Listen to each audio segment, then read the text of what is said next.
1938. Fall asleep to hilarious history. Paper promises and invisible perils. Written and narrated in the style of Mark Twain. This book is factually accurate and edited by a human. Copyright 2026. James Henderson. By the time the calendar turned its page to the year of our Lord 1938, the inhabitants of this terrestrial globe had largely given up the business of guessing when the world would return to its senses. It was a season wherein humanity excelled at the grand art of looking the other way, preferring to marvel at flying machines, comic books, and radio dramas while the map of Europe was being resorted like a greasy deck of cards. It was a year of immense speed, chemical miracles, and a profound collective hope that a man's signature on a piece of stationery could somehow house-train a wolf. Chapter 1. The Involuntary Family Reunion. The year 1938 did not arrive with the polite rustle of a calendar page or the hopeful chime of a cathedral bell. No, it arrived with the unceremonious thud of a heavy boot against a door that hadn't quite been locked, accompanied by the smug realization that the world had, collectively, decided to take a nap, just as the house began to catch fire. It was a season of marvelous inventions, mind you. Flying machines that could cross oceans in a heartbeat, radio sets that could bring a symphony into your parlor, and comic books that promised the justice the law courts were too busy to deliver. Yet, for all this technological splendor, the human race was engaged in the ancient, dusty business of ignoring the wolf at the door until the wolf had already helped himself to the pantry and was halfway through the silverware. We find ourselves at the beginning of this sorry ledger in the fair city of Vienna. It is a place of waltzes, pastry, and certain kind of faded imperial grace that makes one feel as though they are walking through an opera set that has been left up for a decade too long. But in March of 1938, the music stopped, or more accurately, it was drowned out by the rhythmic, mechanical stomping of a neighbor who had decided quite unilaterally that Vienna was not so much a city as a missing piece of his own oversized puzzle. The event, which the historians, those tiresome chaps who like to give names to catastrophes so they can feel like they've tamed them, called the Anschluss, was presented to the world not as a conquest, but as a family reunion. It was a marvelous feat of public relations, the sort of thing that would make a traveling medicine show salesman blush with envy. The idea, you see, was that Germany and Austria were long-lost brothers who had simply been kept apart by a tragic misunderstanding of geography. It was, in truth, an embrace so sudden and so suffocating that the Austrian government barely had time to check its hat at the door before it found itself being evicted from the premises by a landlord who had brought his own heavy artillery to the lease renewal meeting. There is a particular kind of irony in the fact that not a single shot was fired. In the history books, this is usually touted as a sign of progress, a bloodless transition. But look closer, friend, and you will see the truth of it. When a man walks into your parlor, sits in your favorite armchair, kicks your dog, and starts dictating the menu for dinner, you do not shoot him only because you are hoping, with a desperation that borders on the delirious, that if you are polite enough, he might eventually go home. The Austrians were not welcoming a brother. They were playing the role of a host to a guest who had arrived with a wrecking ball and a suitcase full of new rules. Vienna woke up one morning to find its streets clogged not with trade or tourists, but with tanks, great gray hulking iron beasts that looked entirely out of place against the Baroque architecture. The soldiers who climbed out of them looked less like liberators and more like the sort of fellows who enjoyed breaking things for the sheer mechanical pleasure of it. And the locals? Well, the human animal is a creature of peculiar instincts. When the neighborhood bully arrives with a stick, one does not immediately challenge him to a duel. One looks at the pavement, coughs into one's handkerchief, and decides that perhaps on second thought, the neighbor's political philosophy isn't quite as disagreeable as one had previously surmised. It was a lesson in the fragility of sovereignty. We like to think of nations as grand, immutable rocks set in the bedrock of time. But in 1938, we learned that a nation is only as strong as its neighbor's willingness to stop it from being dismantled. The Anschluss was the first act of a grand, tragic play where the audience sat in the stalls, eating their popcorn and pretending that the plot was something they had seen before, and that it would surely resolve itself before the curtain fell. The German chancellor, a man with a mustache that looked like a bad mistake made by a barber with a grudge against symmetry, had orchestrated this affair with the precision of a watchmaker. He knew that if he shouted loud enough and marched often enough, the rest of the world would be too busy debating the etiquette of the situation to actually do anything about it. And he was right. The world watched, blinked, and then adjusted its spectacles to look at the next headline, convinced that if they simply didn't recognize the legality of the annexation, it would eventually dissolve like a mirage. There is a profound, maddening absurdity in the diplomatic correspondence of that time. Telegrams were sent, protest notes were drafted with the finest quill pens, and stern words were exchanged in the hallowed halls of international committees. But a telegram is a poor weapon against a panzer division, and a sternly worded resolution has roughly the same tactical value as a polite cough in a cyclone. The leaders of the so-called great powers, those men who fancied themselves the architects of civilization, watched the map of Europe being resorted like a greasy deck of cards, and their primary concern was not the violation of justice, but the fear of losing their own turn at the table. One must ask, what becomes of a man when he realizes that his signature on a piece of paper is worth exactly as much as the paper itself, which is to say, only good for wrapping a fish? It is a disillusioning thing. It forces a man to realize that the grand, noble structures of international law are often just ornate cages built to keep the small fry in line, while the big fish swim through them with impunity, mouths wide open. In Vienna, the transition was swift. The flags were changed, the statues were repositioned, and the language of the street shifted to match the language of the conqueror. People who had spent their lives drinking coffee and debating the merits of the local opera suddenly found themselves needing to learn a new vocabulary of slogans and salutes. It was a forced performance, a pantomime of affection staged under the watchful eye of the secret police. And the worst of it? The absolute wretched sting of it?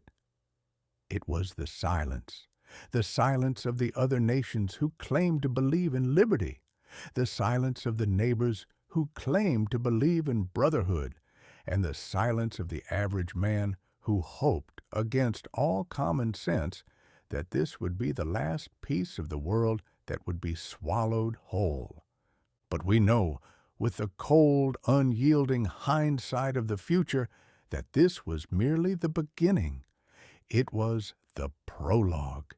It was the moment The magician pulls the rabbit out of the hat, and the audience applauds, failing to notice that the magician has also managed to pick the pockets of everyone in the front row. The Anschluss was the test run, the dry cleaner's trial for the darker, bloodier business to come. It proved that a man could rewrite the map, erase a culture, and subjugate a population simply by moving fast enough and loud enough to paralyze the conscience of the world. And so the ledger of 1938 began with a red line drawn through the name of a country. A tragedy, yes, but a tragedy written in the ink of bureaucracy and performed on the stage of geopolitics. The people of Vienna went to bed in one world and woke up in a colony, and the rest of the world went to breakfast, poured their coffee, and decided that the news was perhaps too grim to dwell upon until the second cup. It was a year of speed, of miracles, and of a collective, willful ignorance that would eventually cost the world its innocence, if indeed the world had ever truly possessed any to begin with. We were, all of us, drifting toward the waterfall, arguing over the color of the curtains as the roar of the river grew louder and the current pulled us toward the edge. Chapter 2. The Scrap of Paper with a High Pedigree. If there's one thing the human animal finds more intoxicating than a stiff drink on a Saturday night, it is the intoxicating elixir of a lie that sounds exactly like the truth. We are creatures of profound gullibility, especially when the lie is delivered by a man wearing a polite suit, holding a neatly folded umbrella, and speaking with the practiced cadence of a gentleman who has never had to raise his voice to get what he wants. Consider, if you will, the spectacle in Munich in that autumn of 1938. The air was thick with the scent of cigars, heavy woolen coats, and the stale, suffocating musk of high-stakes diplomatic theater. Mr. Neville Chamberlain, the Prime Minister of Great Britain, had arrived in Germany with the weight of the world on his shoulders and the misguided belief that he was walking into a boardroom. He was a man of the old school, you see, a fellow who believed that if you sat down, looked a man in the eye, and presented a reasonable argument about the value of peace, the man would surely agree. After all, had he not played this game in the clubs of London for decades? Had he not found that a firm handshake and a mutual understanding of the rules could settle almost any dispute, from a contested property line to a disagreement over club membership? But Mr. Chamberlain had made the fundamental mistake of thinking that he was playing poker or perhaps bridge, when his host was playing a game that required no cards at all, only a loaded gun and a complete lack of a conscience. The German Chancellor, a fellow who viewed treaties and international agreements the way a hungry coyote views a picket fence, as something meant to be jumped over, chewed through, or torn down entirely, was only too happy to oblige the Englishman's desire for a quiet chat. It was a meeting of worlds that had no business being in the same room. On one side, we had the British establishment, represented by Mr. Chamberlain, whose primary weapon was his stiff upper lip and an unwavering faith in the inherent reasonableness of humanity. On the other side sat the German leadership, a man who possessed no such faith and was operating on the assumption that might, when wielded with sufficient volume and theater, could rewrite history itself. They sat at their tables, signed their names to a document that had been drafted with the urgency of a panicked schoolboy, and then emerged to face the cameras. Mr. Chamberlain, beaming with the radiant, fragile relief of a man who has managed to convince a wolf to postpone his dinner plans, stepped onto the tarmac of Heston Aerodrome upon his return to London. He held up that piece of paper, that scrap of parchment, with a pedigree as impressive as it was meaningless, and, in a moment that would be carved into the marble of history, proclaimed, "Peace for our time." Oh, the roar of the crowd! You would have thought he had single-handedly lassoed the moon and tethered it to the spire of St. Paul's. The people were desperate for it. They were starving for a reason to go back to their lives, to their tea, and to their concerns about whether the butcher had raised the price of lamb, without the gnawing underlying terror that the world was about to be set ablaze. They wanted to believe that the signature of a dictator was as binding as the promise of a neighbor. They wanted to believe that if they just looked at the map, acknowledged the new lines drawn in grease paint by a madman, and went about their business, the trouble would pass them by. It was a magnificent bit of stagecraft.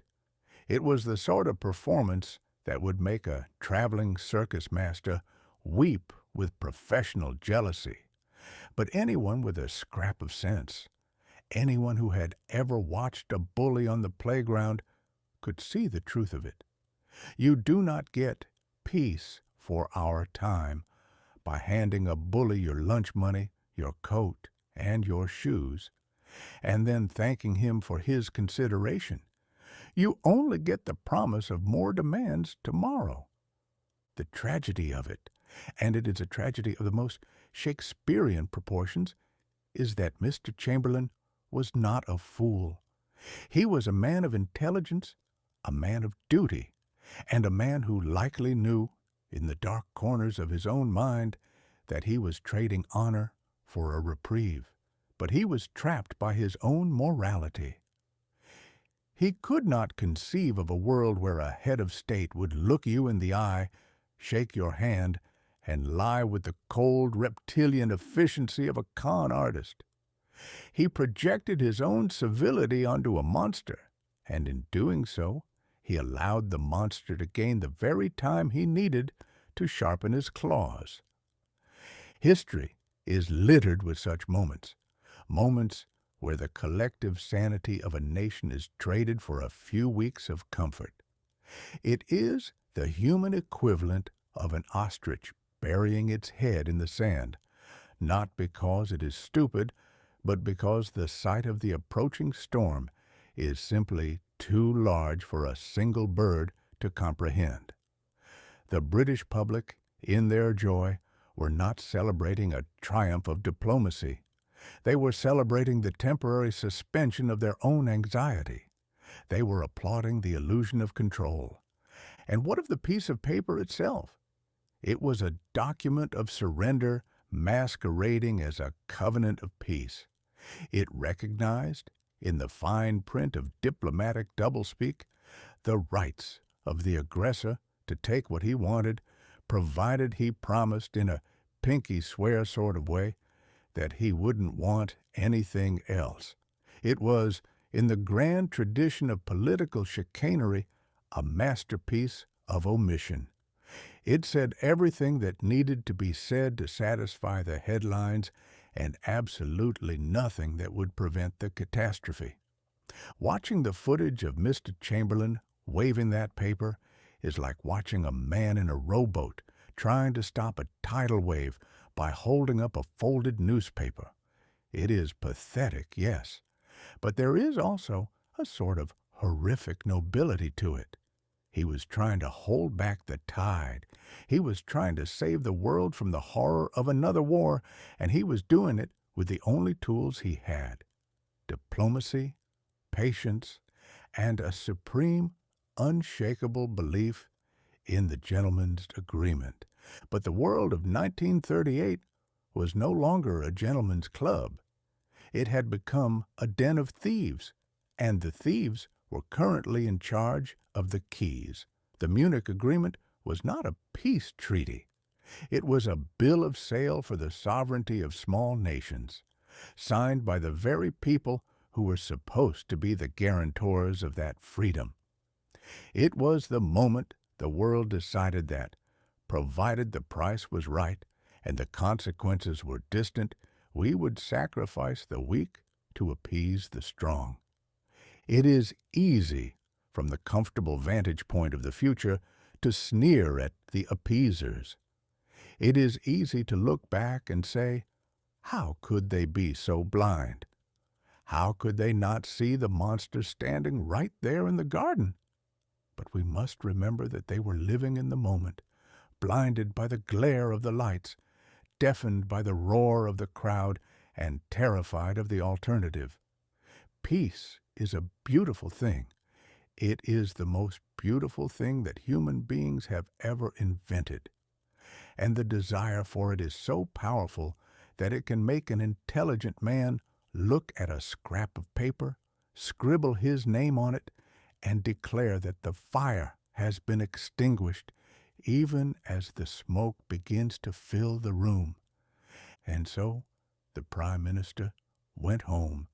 He went back to his quiet house and his garden, convinced that he had done a good thing, and in Berlin, the man with the mustache folded the treaty into a paper airplane, tossed it into the wastebasket, and turned his attention to the next item on his list. The world had bought itself a few months of peace, yes, but at the cost of its dignity, its foresight, and its soul. The ledger was balanced for the moment, but the cost had been exorbitant, and the bill would come due with interest, paid not in gold or paper, but in the iron and blood that lay waiting just over the horizon of the coming year. We act, we sign, we wave, and we smile. We convince ourselves that the world is a reasonable place, and all the while the mechanisms of history turn, indifferent to our signatures, our papers, and our desperate, frantic prayers for an easy life. It is the oldest story in the book, the story of the man who thought he could bargain with the whirlwind, only to find that the whirlwind is not interested in conversation. Chapter 3. The Dismantling of the Bohemian Fortress. There is a particular brand of arrogance that only exists in the hallowed marble-floored corridors of diplomacy, where men in expensive suits decide the fate of nations they could not find on a map if their very lives depended on it. In the autumn of 1938, the Czechoslovak Republic was the recipient of this unique form of international charity. It was a country that possessed the distinct misfortune of being a democracy in a neighborhood that was rapidly becoming a private club for dictators, and, more inconveniently, it occupied a piece of real estate that happened to sit in the way of a certain German chancellor's grand architectural ambitions. Bohemia, you see, was designed by nature to be a fortress. Its borders were the mountains, the jagged, tree-covered ridges that served as a natural rampart against the restless ambitions of the plains. It was a stout little country, sturdy and industrious, with a military that actually knew how to shoot, a chain of fortifications that would have made a medieval duke weep with envy, and a constitution that looked an awful lot like the ones the great powers claimed to hold dear. But in the grand, crooked game of international poker that was being played in the year of our Lord 1938, having a strong hand and a clean conscience counts for very little when the dealer is cheating and the other players are busy betting with your chips. The Sudetenland, that mountainous fringe of Czechoslovakia where the German-speaking population resided, became the pivot point upon which the fate of Europe was balanced. To the German chancellor, it was not merely a province, it was a historical necessity, a piece of destiny that had been cruelly separated from the motherland by the stroke of a pen 20 years prior. It was the perfect pretext, the sort of grievance that a demagogue can polish until it gleams like a diamond in the eyes of his followers. And what did the supposed allies of Czechoslovakia do? What of France? With its signed Treaty of Mutual Defense, its promises, its solemn hand-over-heart pledges to stand shoulder to shoulder against aggression? And what of Great Britain, the self-appointed umpire of global affairs, the gentlemanly moderator who believed that any crisis could be resolved if one simply talked long enough in a sufficiently mahogany-paneled room? They did what any nervous host does when a drunk, violent guest starts breaking the furniture. They asked the quiet, well-behaved guest if he wouldn't mind awfully leaving the room so the drunkard could have the place to himself. It was a masterful display of cowardice, dressed up as pragmatism. They decided, without the bother of consulting the Czechs themselves, that the Sudetenland was a small price to pay for the illusion of tranquility. It was the classic, age-old gambit of the appeaser. If we give him just this one thing, he will surely be satisfied and go home to take a nap. It is a curious thing about history that it consistently demonstrates that the one thing a ravenous beast is never satisfied with is the appetizer. The Czechoslovak leadership was brought to the table, or rather, they were told to stand outside in the hallway while their country was sliced up like a holiday ham. When they were finally invited in to hear the verdict, they were informed that their borders were adjusted for the sake of peace. The international guarantees that had been their security were revealed to be as useful in a storm as a life-preserver made of cardboard. It is hard to describe the specific brand of heartbreak that comes from realizing your friends have sold your house out from under you to pay their own gambling debts. But the Czechs had the pleasure of experiencing it firsthand. The guarantees provided by the great powers were the punchline to a very cruel joke. They promised, with all the gravity of a funeral director, to protect what remained of Czechoslovakia. But when a man has already handed the keys to his neighbor's front door to a thief, promising to protect the garden is a bit like promising to watch over the ashes of a house after the fire has finished its work. It was a farce of the highest order.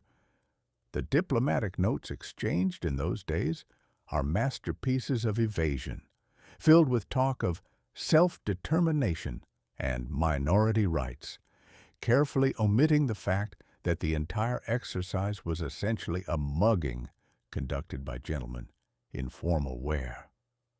The Sudetenland was handed over on a silver platter, complete with its fortifications, its mountain passes, and its strategic depth. The Czechoslovak army, which had spent years preparing to defend those very passes, was ordered to stand down to watch as their defensive lines were turned over to the very enemy they had been built to stop. It is a bitter thing to hold a rifle and be told that the best way to use it is to place it on the ground and walk away. One must consider the optics of the situation.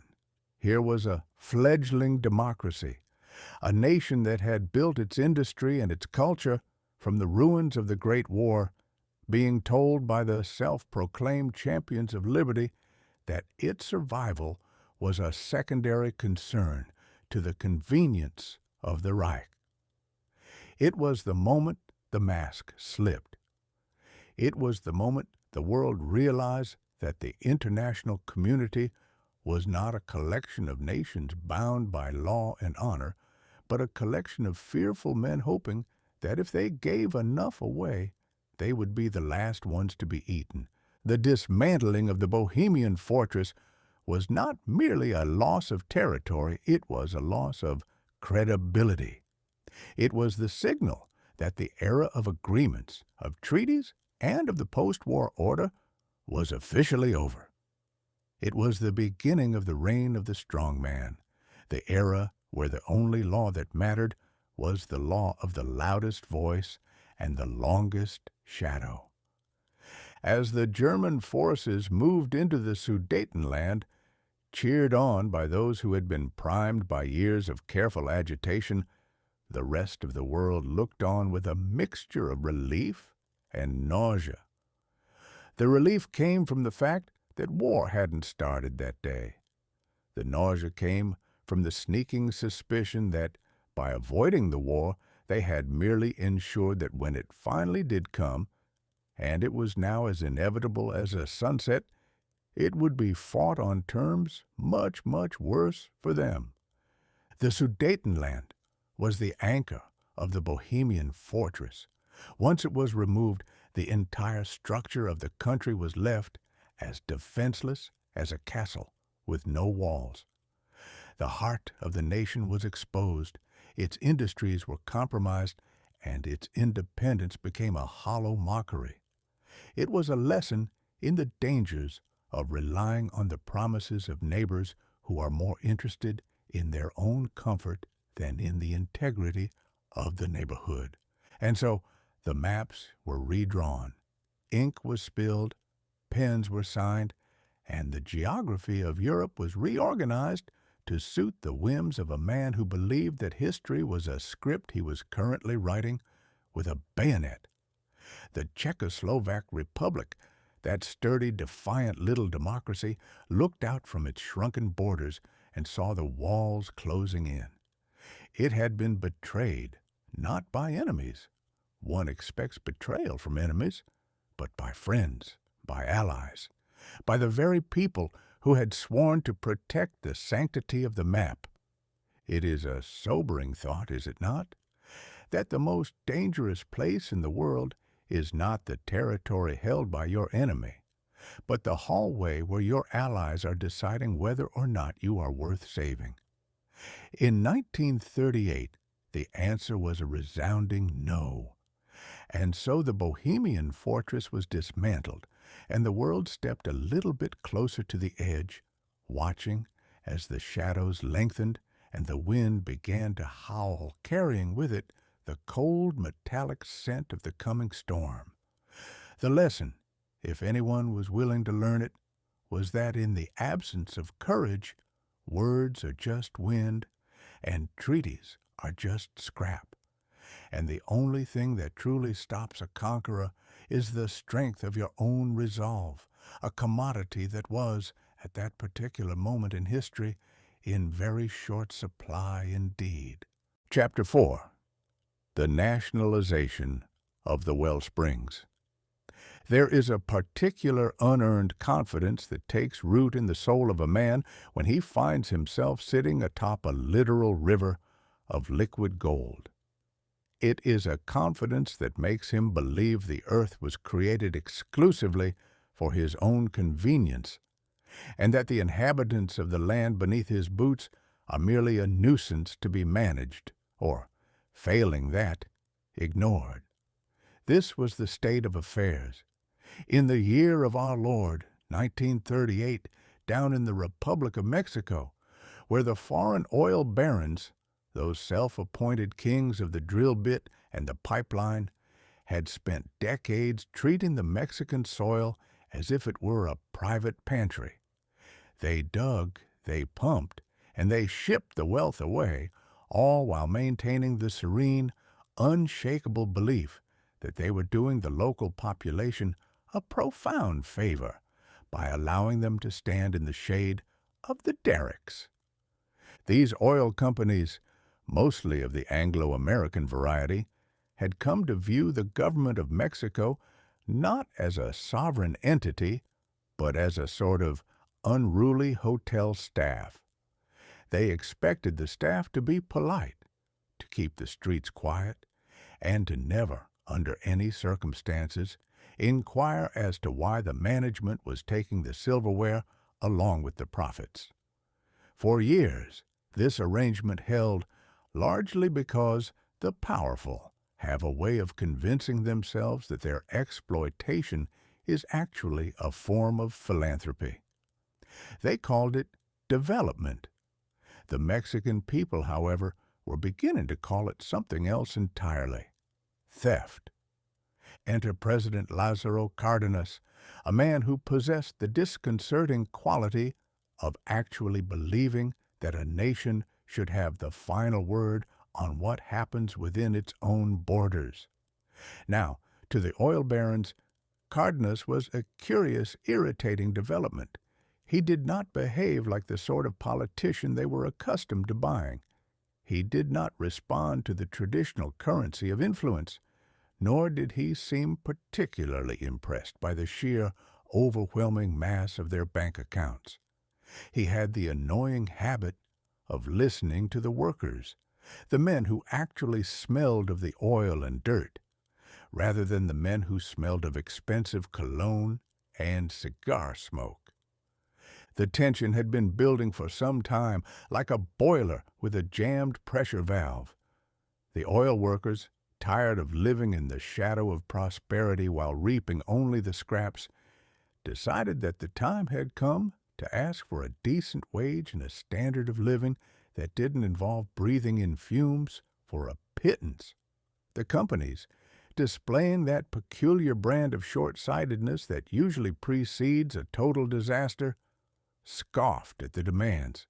They figured that if they just dug their heels in and waited for the hysteria to pass, the Mexican government would fold, as it always had, and the status quo would return to its comfortable, profitable silence. But the status quo is a fragile thing, and it has a habit of breaking when one least expects it.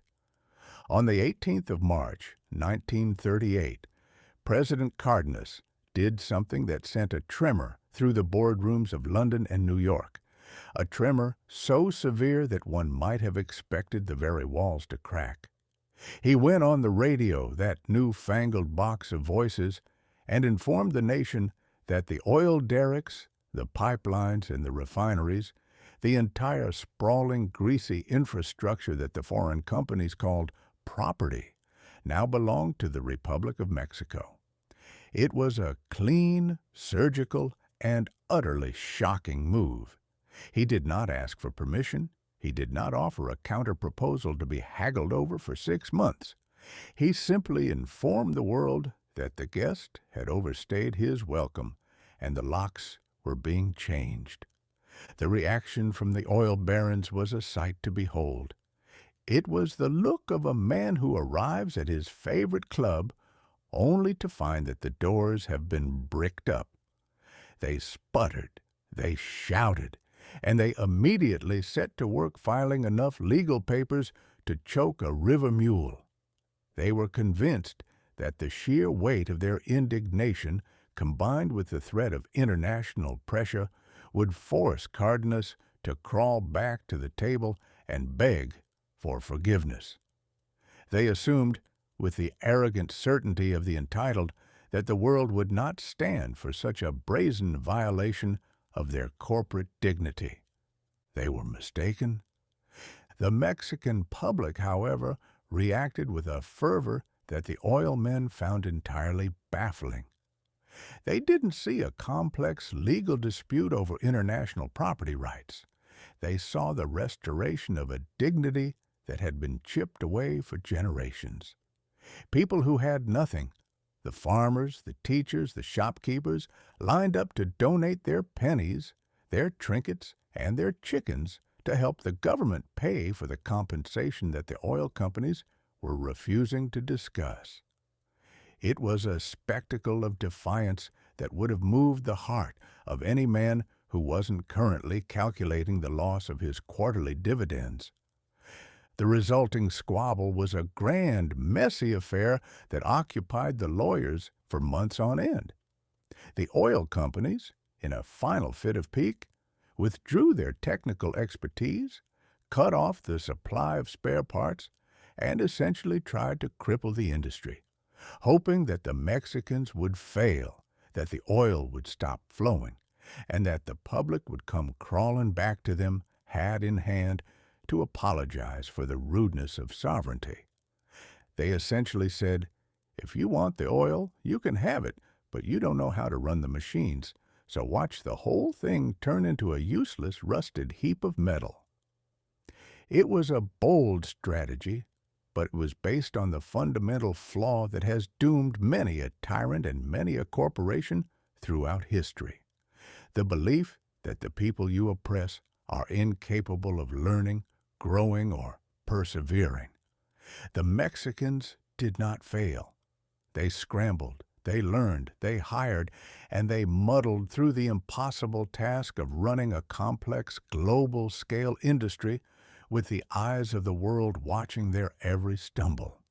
They essentially took a scrap of paper, the decree of nationalization, and turned it into a foundation for a new reality. The oil companies were left high and dry, holding a stack of legal documents and an infinite capacity for grievance, but absolutely no oil. They had bet their entire reputation on the idea that without them, the wheels of industry would grind to a halt. And while the wheels certainly sputtered and coughed, they did not stop. The oil continued to flow, and the profits, which had previously been shipped off to distant shores, began to stay in the place where the dirt actually sat. It is a fascinating study in the nature of power, this business of nationalization. We like to think that ownership is a sacred, immutable concept, defined by a deed or a contract. But the truth, as Cárdenas demonstrated, is that ownership is merely a social agreement, a shared belief that is only as strong as the community's willingness to uphold it. When that community decides that the agreement no longer serves them, the deed becomes nothing more than a piece of paper, and the owner becomes nothing more than a man standing on land that no longer wants him. The oil barons went home to their gilded offices and their martini lunches, likely telling themselves that the world had gone mad, that the law meant nothing, and that the future was a dark, chaotic place where the rules of the club no longer applied. And in a way they were right. The world was changing. The old era where a company could treat a nation like a colony was slowly, painfully, and loudly coming to an end. It was a shift that would echo through the decades, a reminder that the earth belongs to the people who walk upon it, and not to the people who hold the deepest pockets or the most expensive lawyers. So, in the ledger of 1938, alongside the wars and the rumors of wars, we must record the triumph of the Republic of Mexico. It was a reminder that even in a world obsessed with speed, machines, and the cold calculations of profit, there is still something in the human spirit that refuses to be bought, sold, or managed out of existence.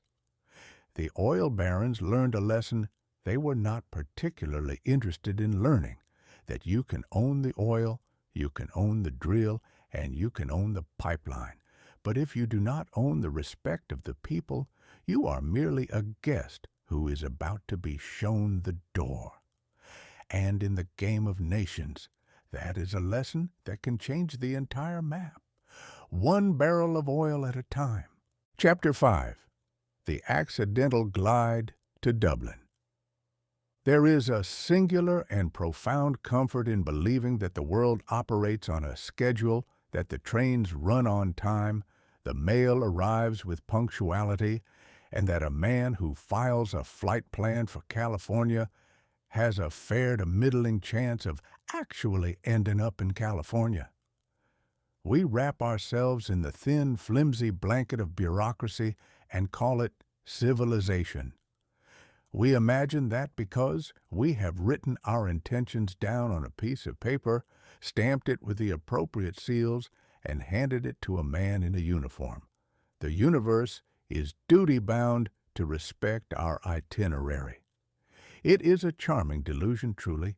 It keeps us from noticing that the universe in its vast and uncaring majesty has a habit of taking the best-laid plans of mice, men, and aviators and tossing them into the nearest ditch, or, in the case of Mr. Douglas Corrigan, into the emerald pastures of Ireland.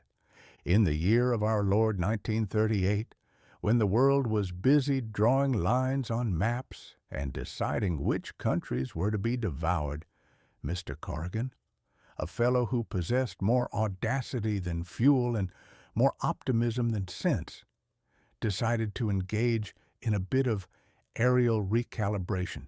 He had a flying machine, or to be more precise, he had a collection of aviation parts that had been gathered together in a spirit of hopeful cooperation.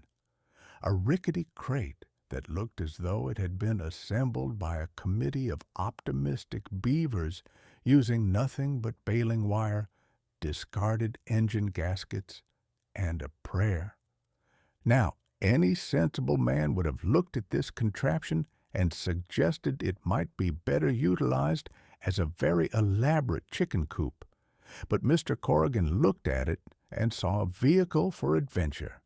He filed a flight plan, as the authorities requested, stating quite clearly that he intended to fly from New York to the golden sun-drenched shores of California. It was a reasonable plan. It was a plan that followed the rules. It was a plan that, quite frankly, had California written all over it. But the winds of fate, or perhaps just the contrary nature of the man's own compass, had other ideas. When Mr. Corrigan took to the skies, he did not turn toward the setting sun, where the Pacific awaited. Oh, no. He turned toward the rising sun, toward the Atlantic, toward the vast, blue, and remarkably empty expanse of the ocean. And did he realize his mistake? Did he look at the ocean, look at his map, and think, "Good heavens, I am quite spectacularly lost"? Perhaps he did. Or perhaps he simply shrugged, checked his coffee thermos, and decided that since he was already in the air, he might as well see where the breeze took him. There is a magnificent, almost poetic quality to the lie he told later. When he landed, 28 hours later, in the fair city of Dublin, thousands of miles from his intended destination and on the wrong continent entirely, the authorities were, to put it mildly, baffled. They had been expecting a visitor from the West Coast, not a man falling out of the clouds in a machine that looked like it had been held together by the sheer force of the pilot's willpower. When they asked, with the polite, confused tone of men who deal with paperwork for a living, why he was in Ireland, Mr. Corrigan, with the straightest face in the history of aviation, claimed that his compass had been misbehaving. His compass had been misbehaving. It is a masterpiece of understatement. It is the sort of lie that is so grand, so brazen, and so utterly charming that it ceases to be a lie and transforms into a work of art. To say your compass was misbehaving is like saying the reason you missed your wedding was that the clock was feeling a bit sluggish. It shifts the burden of failure from the man to the machine, from the pilot to the physics of the globe. And it does so with such a casual, shrug-shouldered confidence that one is almost tempted to believe it. The Irish officials, good-natured souls that they were, had to scratch their heads. How does one accidentally fly across the Atlantic Ocean? It is not like misplacing your spectacles or taking a wrong turn at the fork in the road. It requires a singular dedication to the wrong direction, a commitment to the detour that borders on the heroic. Yet there he was, sitting in a field in Ireland, having successfully completed a transatlantic flight in a bucket of bolts, all while maintaining that he was just a bit confused about which way was which. The moniker wrong way Corrigan was bestowed upon him, and it stuck like a burr to a woolen blanket. But let us consider for a moment the hidden genius of the wrong way. We spend our lives, most of us, obsessively checking our compasses. We are terrified of the wrong turn.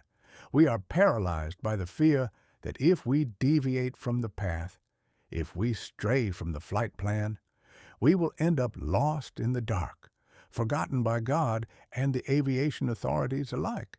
We curate our lives, we file our plans, we ensure our navigational charts are accurate to the decimal point, and we convince ourselves that this will guarantee our safe arrival at the destination we've chosen. But Mr. Corrigan showed us that there is a different way to live. He showed us that sometimes, if you have enough fuel and enough audacity, you can fly in the complete opposite direction of your goals and still end up having a perfectly marvelous time. He arrived in Dublin, he became a hero, he was feted, toasted, and cheered. He didn't make it to California, but he made it into the history books, which one might argue is a far more permanent destination. There is something undeniably American about the whole affair. It is that rugged, irrational, stubborn belief that if you just keep moving forward, you'll eventually land somewhere important, even if you weren't aiming for it. It is the triumph of the individual over the system. The system said, "You belong in California." The universe said, "I have other plans for you." And Mr. Corrigan said, "Well, the compass is the boss, so I suppose I'm going to Ireland." One imagines the flight itself, the loneliness of the middle of the Atlantic, the endless roar of the engine that sounded like a kitchen appliance vibrating on a marble countertop, the view of nothing but water for hours on end. It takes a certain kind of madness to sit in a chair, suspended in a thin skin of metal above the coldest, deepest parts of the earth, and to just keep going. A rational man would have turned back. A man with a shred of sense would have realized the absurdity of it. But a man with the soul of a pioneer? He just keeps the nose pointed toward the horizon, even if that horizon is on the wrong side of the world. When he finally landed, he didn't apologize. He didn't beg for mercy. He simply accepted the reality of his arrival with the grace of a man who had known all along that he was doing exactly what he needed to do. He turned his mistake into a triumph, his error into a legend, and his navigational disaster into a reason for a celebration. That is the true mark of a man who understands the world better than the bureaucrats who try to map it. So, let us raise a glass to the wrong way flyers of the world. Let us celebrate the people who, when the compass points south, decide that north looks like an awfully interesting place to explore. Let us tip our hats to those who ignore the flight plans, who disregard the warnings, and who trust their own instincts over the needles and dials of the experts. Because in a world that is obsessed with getting from point A to point B in the shortest amount of time, with the greatest efficiency and with the most predictable outcome, there is something profoundly refreshing about the man who decides to fly to Dublin instead. It was, in the year of our Lord 1938, a reminder that the world is a much smaller and yet much stranger place than we'd like to admit. It was a reminder that the maps are only as good as the eyes that read them, and that sometimes the best way to see the world is to stop looking at the instruments and start looking out the window, even if the view is not the one you signed up for. And as for Mr. Corrigan, he proved that you don't need a perfect plan to have a perfect adventure. You just need a sturdy pair of wings, a healthy disregard for the rules, and a compass that is willing to tell a very funny, very convincing, and very memorable lie. Chapter 6. The Record-Smashing Globe Trot. In the year of our Lord 1938, the globe was a place that had, by all accounts, been far too large for far too long. It was a vast, sprawling, inconvenient thing, full of oceans that took weeks to cross, mountains that refused to be leveled, and distances that stubbornly insisted on remaining distant. Human beings, being creatures of chronic impatience, had spent the entirety of their history trying to whittle this great sphere down to a manageable size, like a man carving a block of wood into a trinket. And in the summer of that year, a young, eccentric millionaire by the name of Howard Hughes decided that the best way to shrink the world was to stop walking on it and start trying to outrun the sun itself. There is a peculiar kind of madness that afflicts the man who has too many dollars and not enough hobbies to keep him out of mischief. When a man has a fortune the size of a small nation's treasury, he does not merely buy things. He buys possibilities. He looks at the horizon and does not see a boundary. He sees a nuisance that requires a faster engine. Mr. Hughes, a fellow who looked upon the complexities of the world with the detached, analytical gaze of a man who owned the factory that manufactured the world's problems, decided that the Northern Hemisphere was essentially a racetrack that had been sitting idle for far too long. He gathered a crew, he acquired a Lockheed Super Electra, a machine that possessed all the charm of a radiator and all the grace of a brick, and he set off to prove that the vastness of the earth had shrunk to the size of a county fair for anyone possessed of enough cylinders and cash. He didn't do it to discover a new continent, nor to deliver a message of peace, nor to rescue a damsel in distress. He did it for the sheer unadulterated sport of it. He did it to see if he could put a girdle around the waist of the planet in under 4 days. One must admire the audacity of the enterprise, even while questioning the sanity of the participant. Imagine sitting inside a metal tube, deafened by the relentless, monotonous roar of engines that sound like 1,000 angry sewing machines hurtling through the atmosphere at speeds that would make a sane man reach for his prayer book.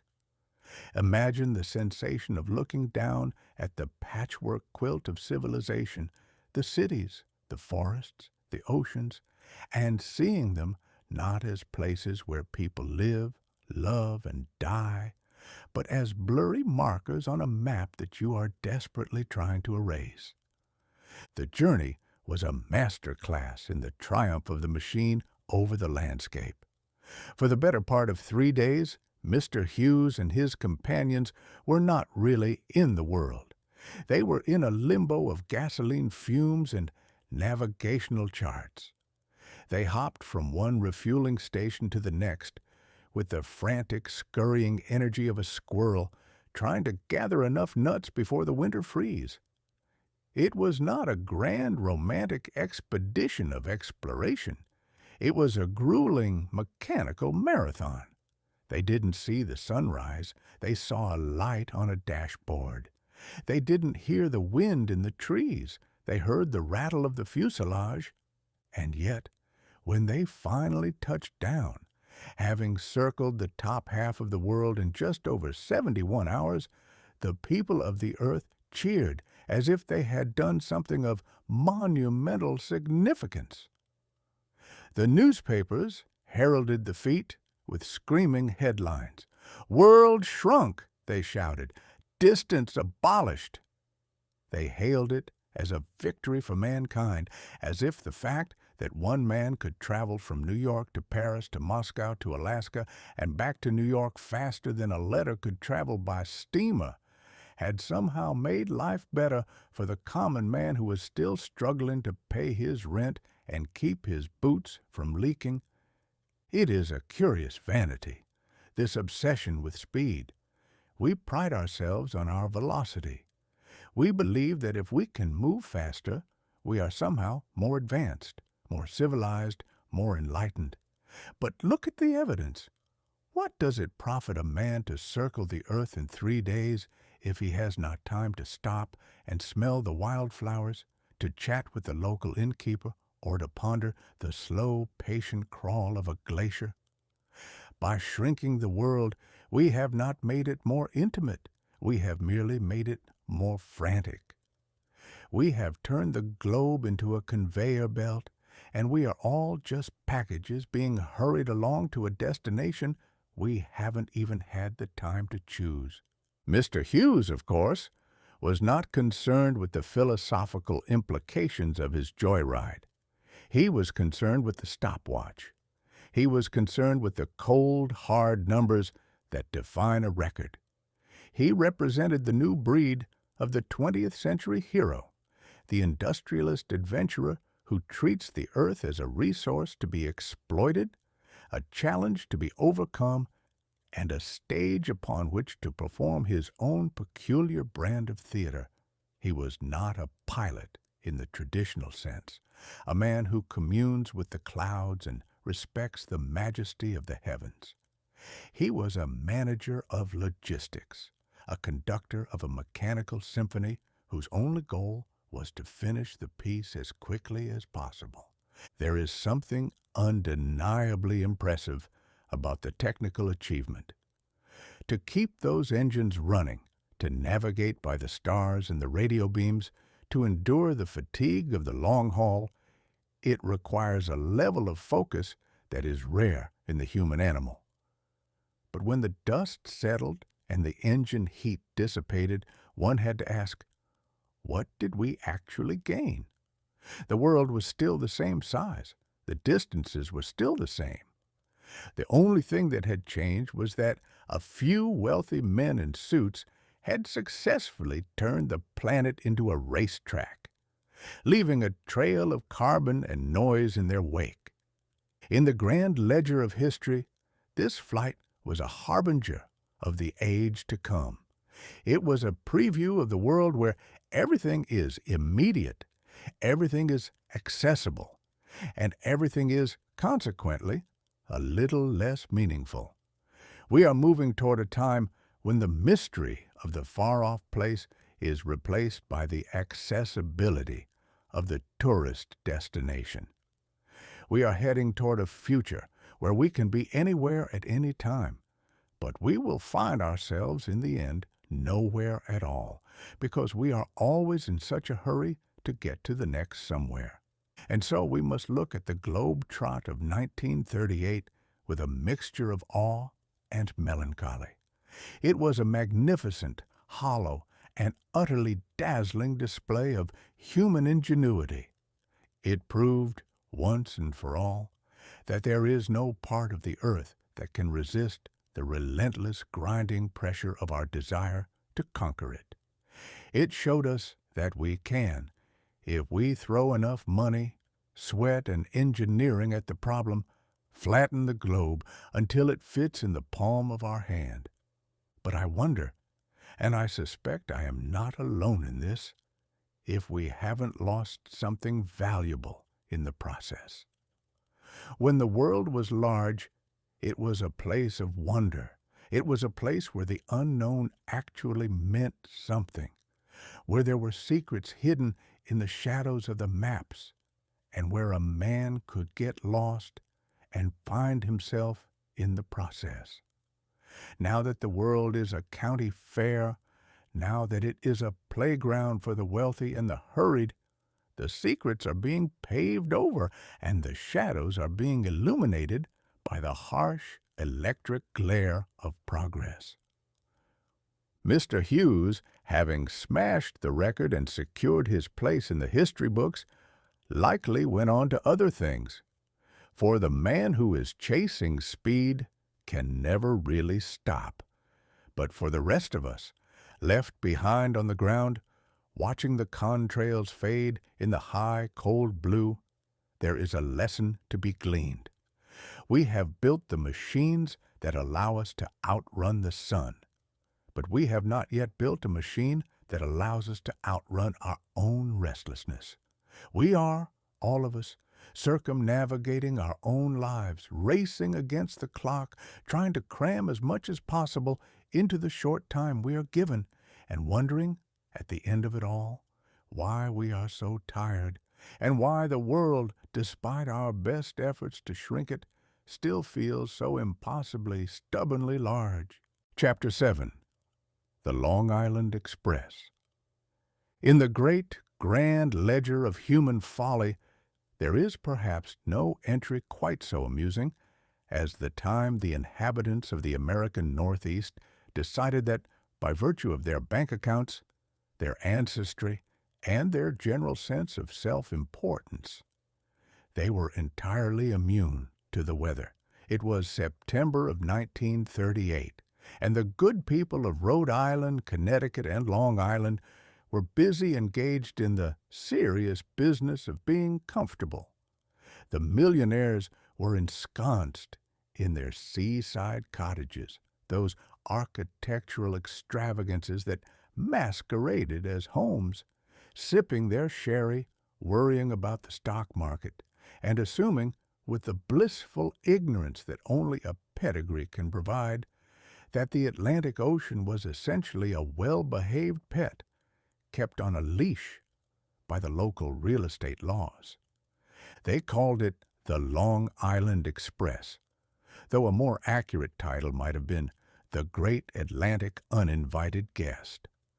It was a hurricane, of course, but it was a hurricane that possessed a degree of punctuality and ferocity that no one had bothered to reserve on the calendar. You see, the weather bureaus of that era were a touch lackadaisical.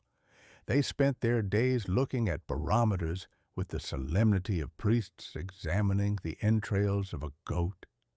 But they were quite convinced that hurricanes had a specific path they liked to follow, which was almost always somewhere far out at sea, out of sight, and, more importantly, out of the way of the cocktail hour. But this particular storm had no interest in established routes. It had no interest in the maps, or the meteorologists, or the warnings that were being broadcast with the hesitant, stuttering uncertainty of a man who fears he is about to be laughed out of a job. It was moving with the speed of a runaway locomotive, fueled by a deep, dark, and utterly cold fury that the ocean had been harboring for some time. It was a storm that decided, quite suddenly, that it was tired of the water and wished to take a tour of the interior. Imagine, if you will, the scene on the coast. The afternoon was, for all intents and purposes, a postcard. The air had that crisp, late summer tang that makes a man want to sit on a porch and contemplate the majesty of existence. And then the pressure began to drop. It dropped with such precipitous, alarming speed that one might have thought the earth itself had suddenly developed a giant, suffocating headache. The birds stopped their chatter. The trees ceased their rustling. The world went deathly, terrifyingly still, as if it were holding its breath, waiting for the ceiling to come crashing down. When the storm arrived, it did not knock. It did not ring the doorbell. It arrived with a scream that sounded like all the ghosts of the Atlantic had been set loose at once. It was a wind that turned the world into a kaleidoscope of destruction. Great, venerable oaks, trees that had stood watch since before the Republic was a fever dream, were snapped like dry kindling in the hands of a petulant toddler.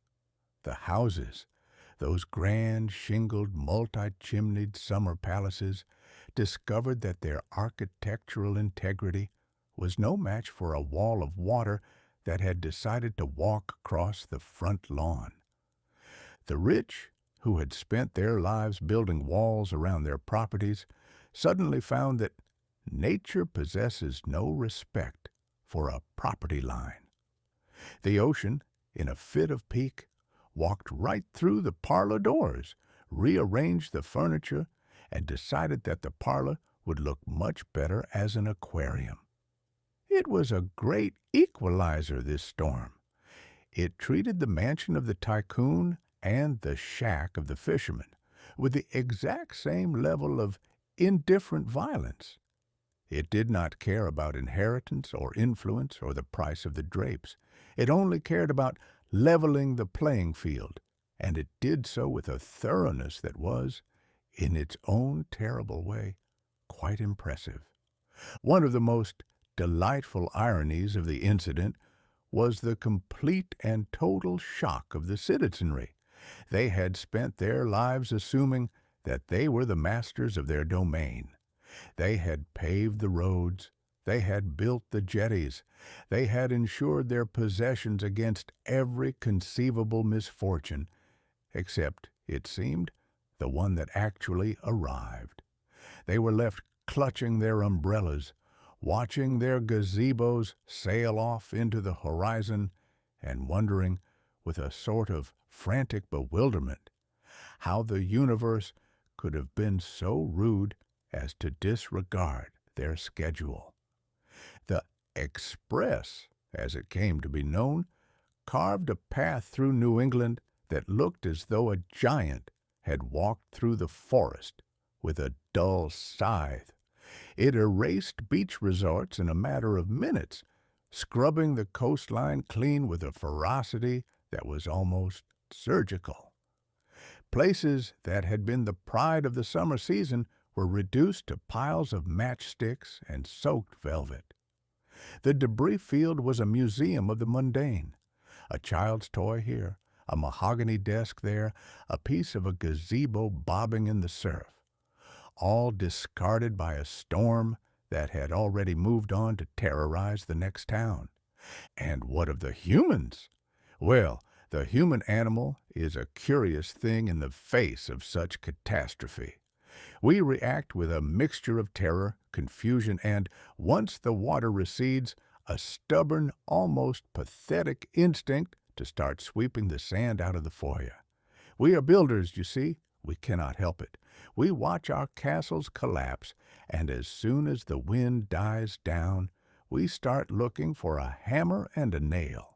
We are incapable of accepting that sometimes the house is meant to be gone. But for those few hours, in that autumn of 1938, the illusion of control was shattered. The millionaires of Rhode Island stood in the rain, drenched to the bone, and watched as their little slice of paradise was reclaimed by the wild. It was a lesson, though I suspect few of them learned it, that the earth is not a possession, but a lease, and the landlord is under no obligation to renew it just because we have paid our property taxes on time. The storm eventually blew itself out, leaving behind a silence that was even more profound than the one that had preceded it. The sun came out, the sky turned a mocking shade of blue, and the people emerged from their cellars blinking like moles to find that the world had been rearranged.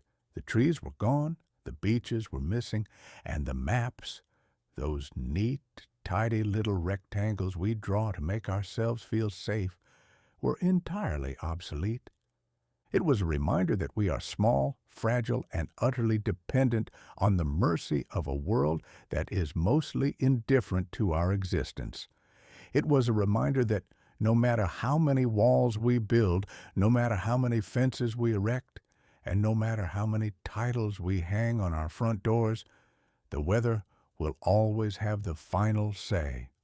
We are, at best, guests in a house that does not belong to us, and the weather is the host who occasionally decides to remodel the entire floor plan, usually while we are still sitting in the living room. And so, the Long Island Express passed into history, leaving behind a trail of anecdotes a few shattered fortunes, and a collective uneasy realization that the ground beneath our feet is a lot more fluid than we care to admit. It was a year of speed, a year of wonders, and a year of warnings that we were, all of us, living on borrowed time in a place that could be blown away by a stiff breeze if the mood ever struck it. We returned to our work, we rebuilt our fences, and we went back to pretending that the world was orderly, safe, and entirely under our control, right up until the next time the wind began to howl and the sky began to turn a shade of gray that suggested the host was once again in a mood for renovation. Chapter 8. The 40-Hour Boundary. If there is one thing the human race is exceptionally good at, it is the invention of new and elaborate ways to be miserable. We are, by nature, a restless and industrious animal, possessing a singular talent for taking the comfortable, easy-going world that the good Lord provided and turning it into a frantic, soot-stained machine of our own manufacture. For the better part of the 19th century and the early years of the 20th, we had been engaged in a grand collective experiment to see just how much labor a man could squeeze out of his bones before they turned to dust, and just how small a child could be before he was successfully transformed into a cog for the factory loom. It was a competitive sport, this business of grinding the working man into grease. The captains of industry, those gentlemen with the polished top hats and the unpolished consciences, held the firm belief that a man who was not working was a man who was getting into trouble, and that a man who was resting was a man who was stealing from the company ledger. They had taken the old adage that idleness is the devil's workshop and twisted it into a corporate policy that forbade even the most necessary God-given act of catching one's breath. And so, in the year of our Lord 1938, Uncle Sam, that lanky, stoic figure who usually shows up a few decades too late to the party, finally decided to put his foot down. He reached into his coat, pulled out a scroll of parchment known as the Fair Labor Standards Act, and declared that the circus was officially closed. He decreed, with the weight of law, that a man could not be legally turned into industrial lubricant for more than 40 hours in a single week without the employer having to reach into his own pocket and pay for the privilege of the overtime. It was a curious development when you think about it. It shouldn't have required an act of Congress to teach a human being that, like a mule, a man has a limit to his endurance. You don't ride a horse until its heart bursts, not if you intend to ride it again tomorrow. Yet, the factory owners had been operating on the principle that the human worker was a renewable resource, like a box of matches or a barrel of coal, something you used until it was gone, at which point you simply tossed the remains into the bin and went out to purchase another. The law didn't just stop at the clock. It looked down at the floor where the smallest workers were laboring away. It had been the custom of the age to believe that a child's education was best served by the rhythmic clatter of a sewing machine or the dusty gloom of a coal mine. We had convinced ourselves that the loom was a better schoolmaster than the primer, and that the sight of a 10-year-old with soot-stained fingers was the very picture of economic vitality. It was a monstrous hypocrisy, of course. We called it building character, but we all knew in our hearts that it was really just building profits on the backs of those who hadn't yet grown tall enough to reach the top shelf. The Fair Labor Standards Act, with its 40-hour boundary, was a recognition, a long overdue, slightly sheepish admission, that we were, in fact, not machines. We were people who needed to sleep, to eat, to walk in the sunshine, and to occasionally wonder at the clouds without the looming threat of a foreman's whistle. It was an attempt to legislate the boundary between a life and a living, to draw a line in the sand and tell the encroaching tides of the assembly line that they had reached their limit. Of course, the reaction from the high-minded defenders of liberty was exactly what you would expect. They howled about the death of the American dream. They claimed that by limiting the number of hours a man could be shackled to his station, the government was infringing upon the sacred right of the laborer to work himself into an early grave. It is a peculiar kind of freedom, the freedom to be exploited until you are nothing but a memory. But there were plenty of men in fine suits willing to go to the mat for it. But the law stood, and for the first time in the history of the industrial age, the calendar became something more than a tool for tracking the dates of delivery. It became a wall. It became a fence. It provided, for the lucky ones at least, a Saturday and a Sunday, those strange mythical days that the common man had previously only heard whispered about in the songs of the old country. The irony, which I suspect escaped the legislators in Washington, was the nature of the 40-hour cage itself. We had, in our infinite wisdom, replaced the unchecked tyranny of the unlimited shift with the rigid mechanical precision of the clock. We were no longer slaves to the whim of the boss, but we were now slaves to the tick of the watch. We had carved out a space for our own lives, but we had filled that space with the anxiety of the weekend. We had institutionalized rest, and in doing so, we had somehow managed to make leisure feel like a scheduled appointment. Consider the child who was finally liberated from the loom.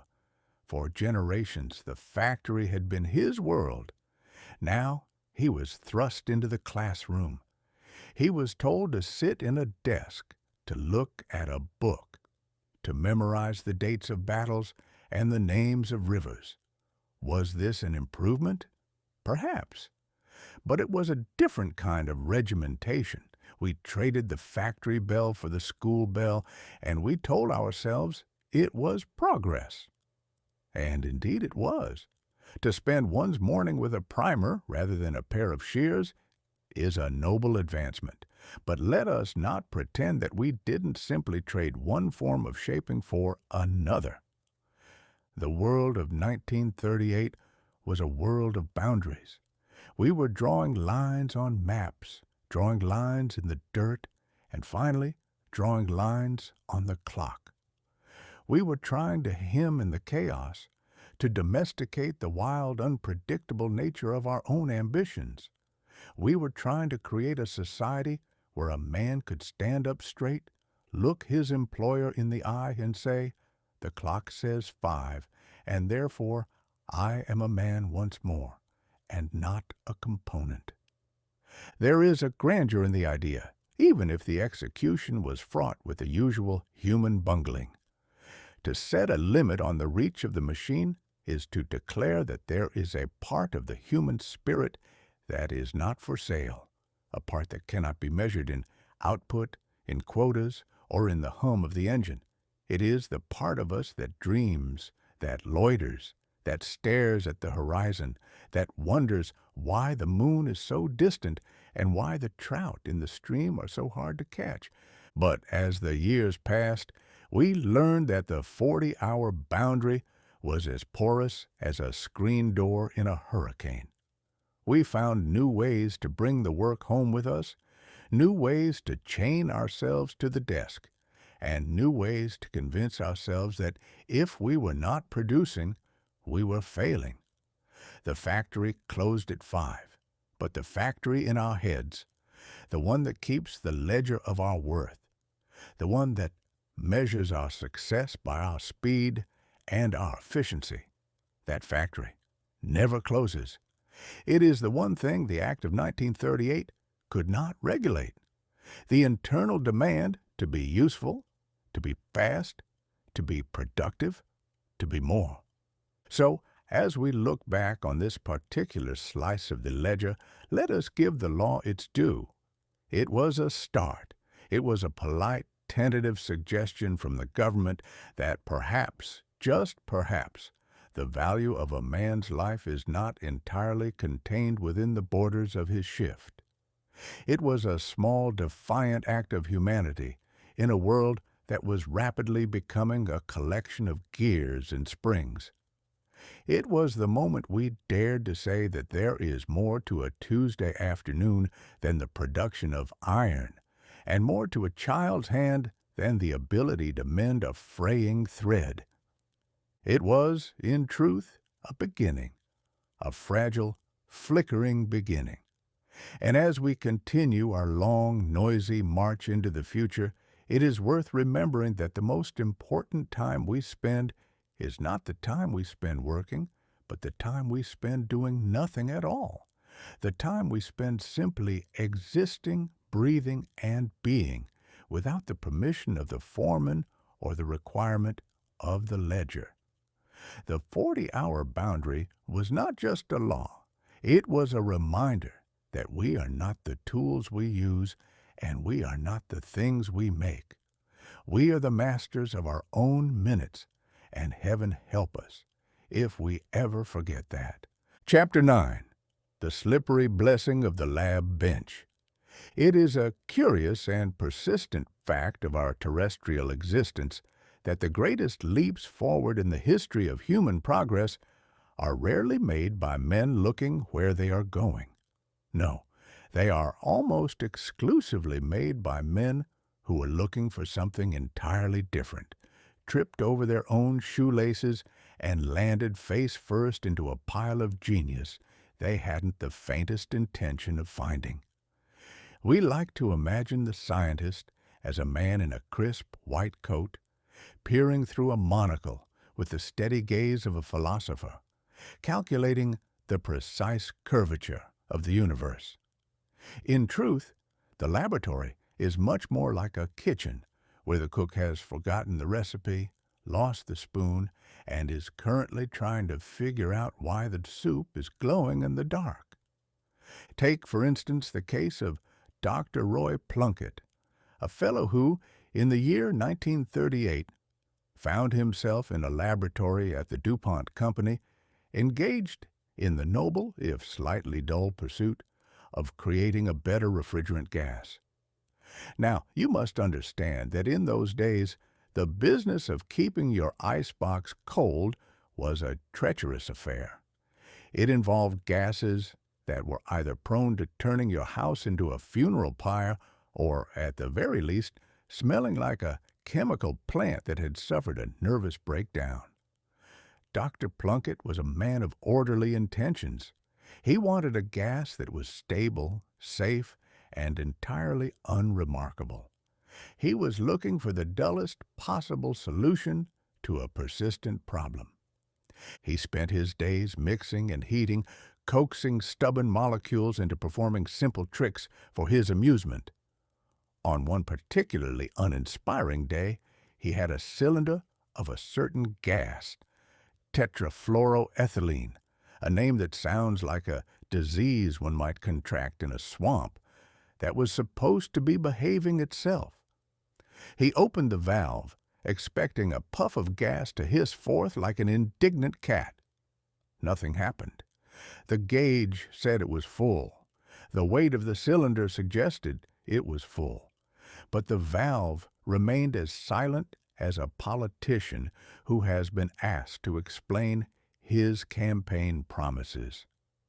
Now, a lesser man would have simply tossed the canister aside and gone to lunch.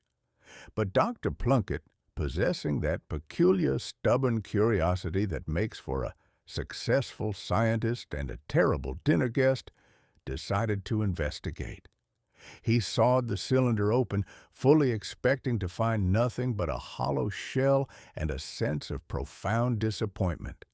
Instead, he found that the inside was coated with a white, waxy powder that looked for all the world like a bit of snowfall that had lost its way in the furnace. He touched it.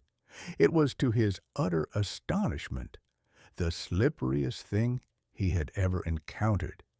It had a texture that made it seem as though it were trying to escape from his fingers at every opportunity. It didn't stick to the metal.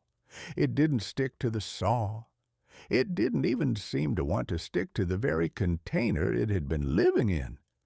It was a substance that possessed a profound metaphysical indifference to the laws of adhesion. It was a material that had decided quite unilaterally that the rest of the world was beneath its dignity, and it would have nothing to do with it. Dr. Plunkett, being a man of sharp faculties, realized he hadn't found a refrigerant. He had, quite by accident, stumbled upon the most slippery substance ever crafted by the hand of man. He had found, in the depths of a failed experiment, the solution to a problem that had plagued the human race since the first Neanderthal managed to burn a piece of mammoth meat onto the bottom of a hot rock. He had found, quite unwittingly, the secret to the perfect frying pan. Consider the significance of this. For all the centuries that came before, the act of cooking was a war of attrition between the human being and the surface of the pan. We have scrubbed, we have scraped, we have greased, and we have cursed the blackened remnants of last night's eggs until we were blue in the face. We have been held in the thrall of the scorched pan, that domestic tyrant that demands blood, sweat, and a steel wool scouring pad for every breakfast. We have been the victims of the stick, that adhesive conspiracy that turns a perfectly good slice of bacon into a permanent fixture of the cast iron. But here, in the hand of a man who was looking for a way to freeze an ice cube, was the end of that tyranny. This white powder, this slippery, waxy ghost of a failed gas, was the holy grail of the breakfast table. It was the material that would eventually find its way onto the surfaces of our skillets, allowing the egg to slide off with the grace of a debutante at her first ball. It was a victory for the housewife, a triumph for the bachelor, and a genuine, if accidental, gift to the common man. There is a lesson here, if one cares to look for it. We spend so much of our time in this life pursuing the goals we have set for ourselves. We chase the promotion, we chase the fortune, we chase the perfect solution to the problem of the day. We focus our eyes on the horizon, convinced that our destiny lies in the distance. And all the while, we ignore the marvelous, miraculous accidents that are happening right under our noses. We ignore the white powder in the canister because it wasn't the gas we were looking for. We ignore the unexpected path because it wasn't on the map we drew. Human history is a grand catalog of these slippery blessings. We look for a trade route to the Indies, and we find a new world. We look for a way to communicate across distances, and we invent the telegraph. We look for a refrigerant, and we end up with a pan that makes our eggs slide like they're skating on a frozen pond. It is enough to make a man wonder if the universe isn't playing a game with us, a game where the prize is always hidden in the place we decided not to look. The Teflon Revolution, as it would come to be called, was not just about pans. It was about the way we interact with the physical world. It was about finding a material that could withstand the heat of the fire while maintaining its own integrity, its own refusal to be consumed by the chaos of the cooktop. It was a metaphor for a life well lived, to walk through the fires of the world without letting the world stick to you, to remain slippery, to remain independent and to keep your own nature intact, no matter how hot the situation becomes. And so we find that the most profound discoveries are often the ones we don't deserve. We weren't looking for grace, we were looking for cold air. We weren't looking for freedom from the scrub brush. We were looking for a way to keep our lemonade cold. We stumbled into our salvation because we were too busy or too distracted or simply too curious to stop when the experiment failed. I suspect that if Dr. Plunkett had been a more efficient man, if he had been the sort of fellow who threw away the failed experiment with a grunt of annoyance and marched off to his next scheduled task, he might have missed the whole thing. He might have been a more successful employee, perhaps, but he would have left the world exactly as sticky as he found it. The world would have remained a place of burnt eggs and blackened pans, a place where the human struggle against the stubbornness of the surface continued unabated. But he wasn't. He looked at the failure and he saw the potential. He saw the slippery nature of the powder, and he had the wit to wonder, what on earth is this? And that, my friends, is the difference between a man who just does his job and a man who changes the world. It is the ability to be surprised by your own mistakes. It is the wisdom to pause when the universe hands you a result you didn't order and ask, well, what else can this do? In the great, messy, wonderful ledger of 1938, let us carve out a small, shiny space for this discovery. Let us acknowledge the man who went into the lab looking for a better gas and came out with the end of the scrubbing era. Let us raise a glass, or more appropriately, a perfectly clean non-stick spatula, to the accidental genius of the lab bench. Because, in the end, that is what human progress is all about. It's about making a mess, making a mistake, and then having the good sense to see that the mistake is, in fact, a miracle in disguise.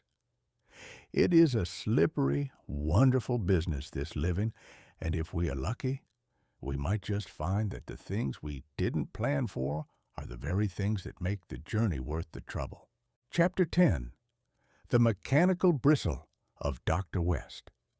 There is no more intimate and yet more absurd ritual performed by the civilized human animal than the scrubbing of the teeth.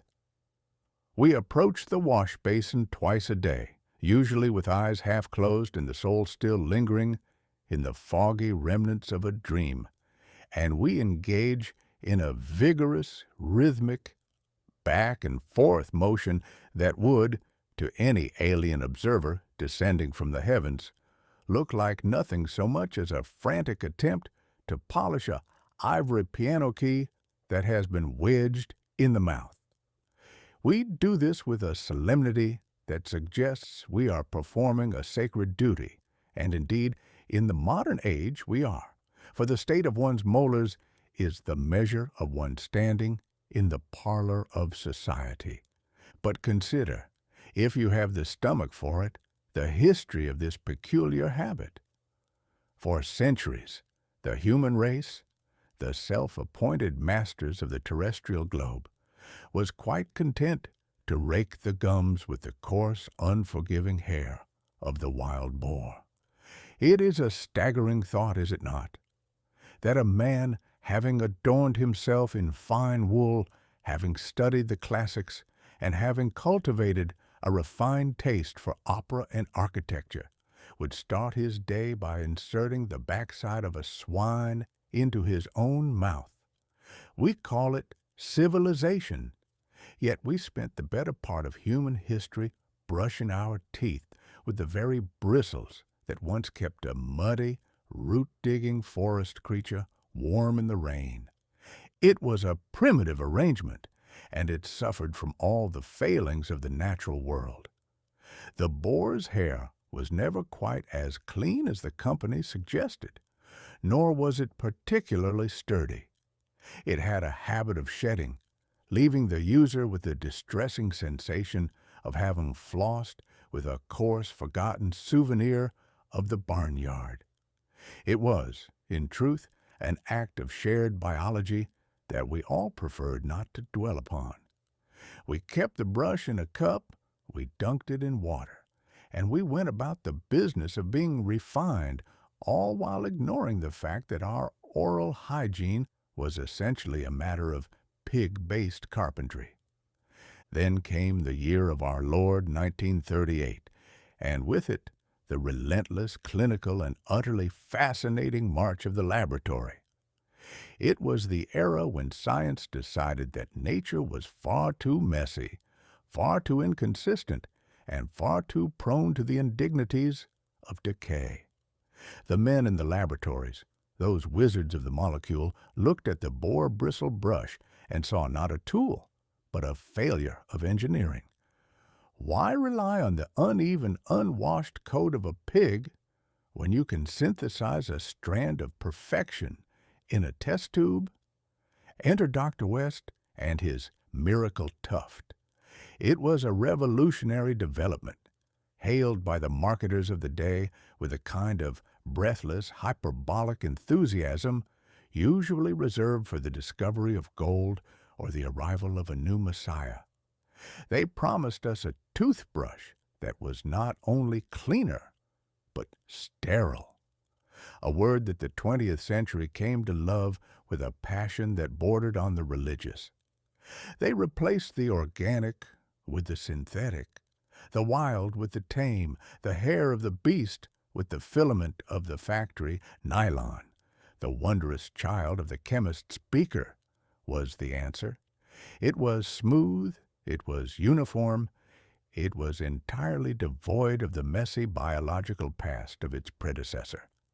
When you held a toothbrush made of nylon, you weren't holding a relic of the forest.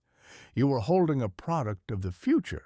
You were holding a triumph of human intellect over the limitations of the animal kingdom.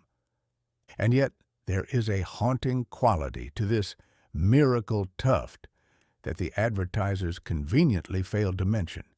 In our rush to sanitize the world, to polish our lives until they gleamed with the cold, unfeeling efficiency of plastic, we were creating a landscape that was increasingly alien to our own biology.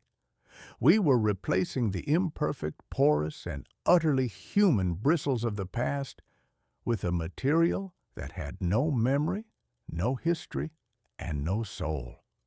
We were creating a world where every toothbrush was a clone of the one before it, a testament to the idea that there is no variation in the human experience that cannot be smoothed out by the intervention of an industrial machine.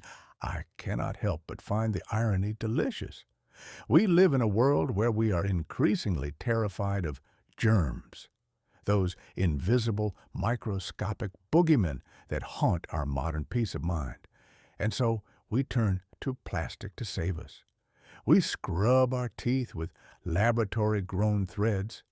We coat our surfaces in synthetic resins.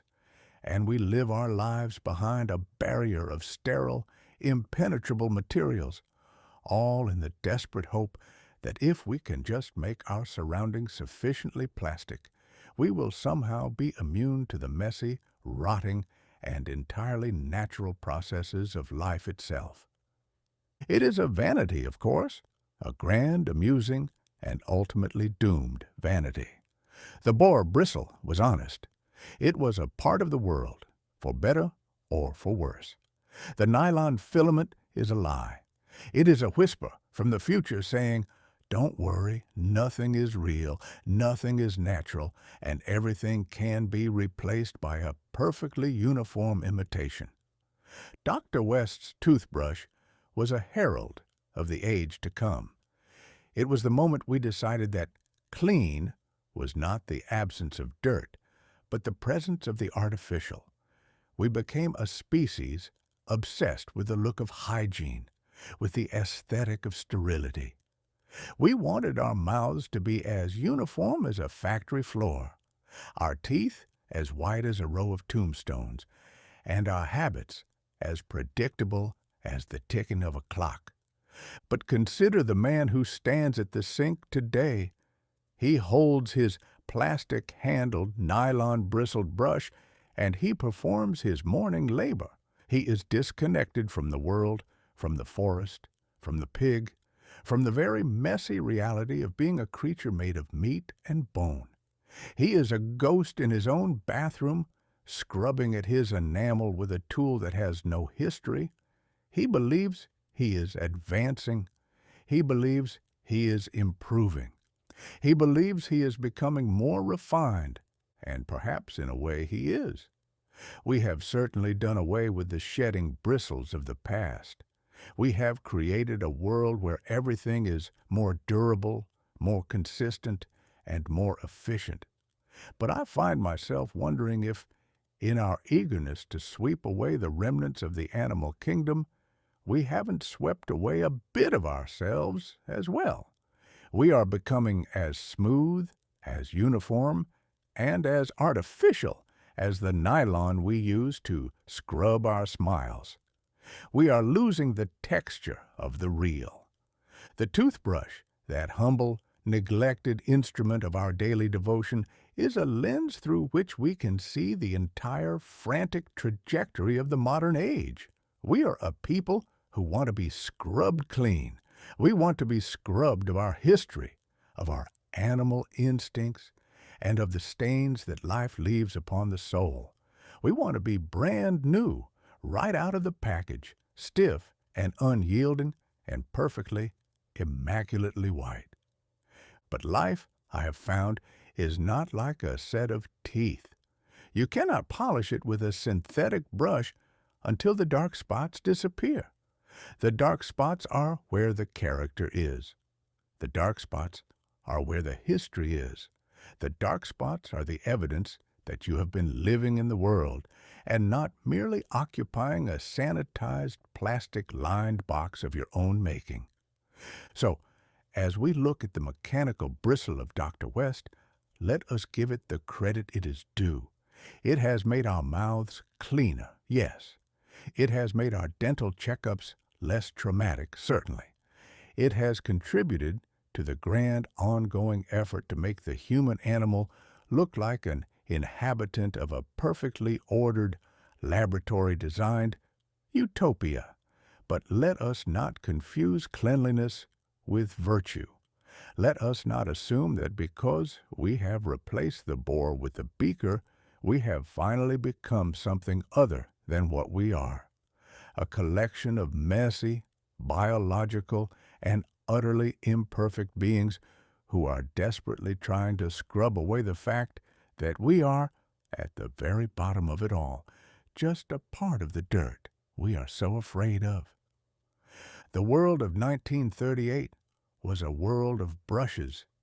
It was a world that was trying to scrub itself clean of the stain of war, the stain of the Depression, and the stain of the past. We were all reaching for the miracle tuft, hoping that if we just scrubbed hard enough, the world would wake up shiny, bright, and smelling of artificial mint. But the stains, as history would soon demonstrate, were not on the teeth. They were in the heart, and no amount of laboratory-engineered nylon was ever going to be enough to rinse them away. We were, all of us, brushing with a phantom, trying to clean the world with a tool that couldn't even touch the problem. And yet, we stood at our basins morning and night, and we scrubbed and we scrubbed and we scrubbed, believing in the power of the plastic, and wondering why the mirror still showed us the same weary human face, staring back with the same age-old anxieties. It is a whimsical business, the business of being human, and if there is one thing we have learned, it is that no matter how much we polish, the truth remains, waiting for us to stop scrubbing and start, at long last, looking at who we really are. Chapter 11. The Rolling Ink of the Clever Hungarian. There is a particular kind of suffering that defined the life of the educated man for centuries, the suffering of the ink-stained wretch.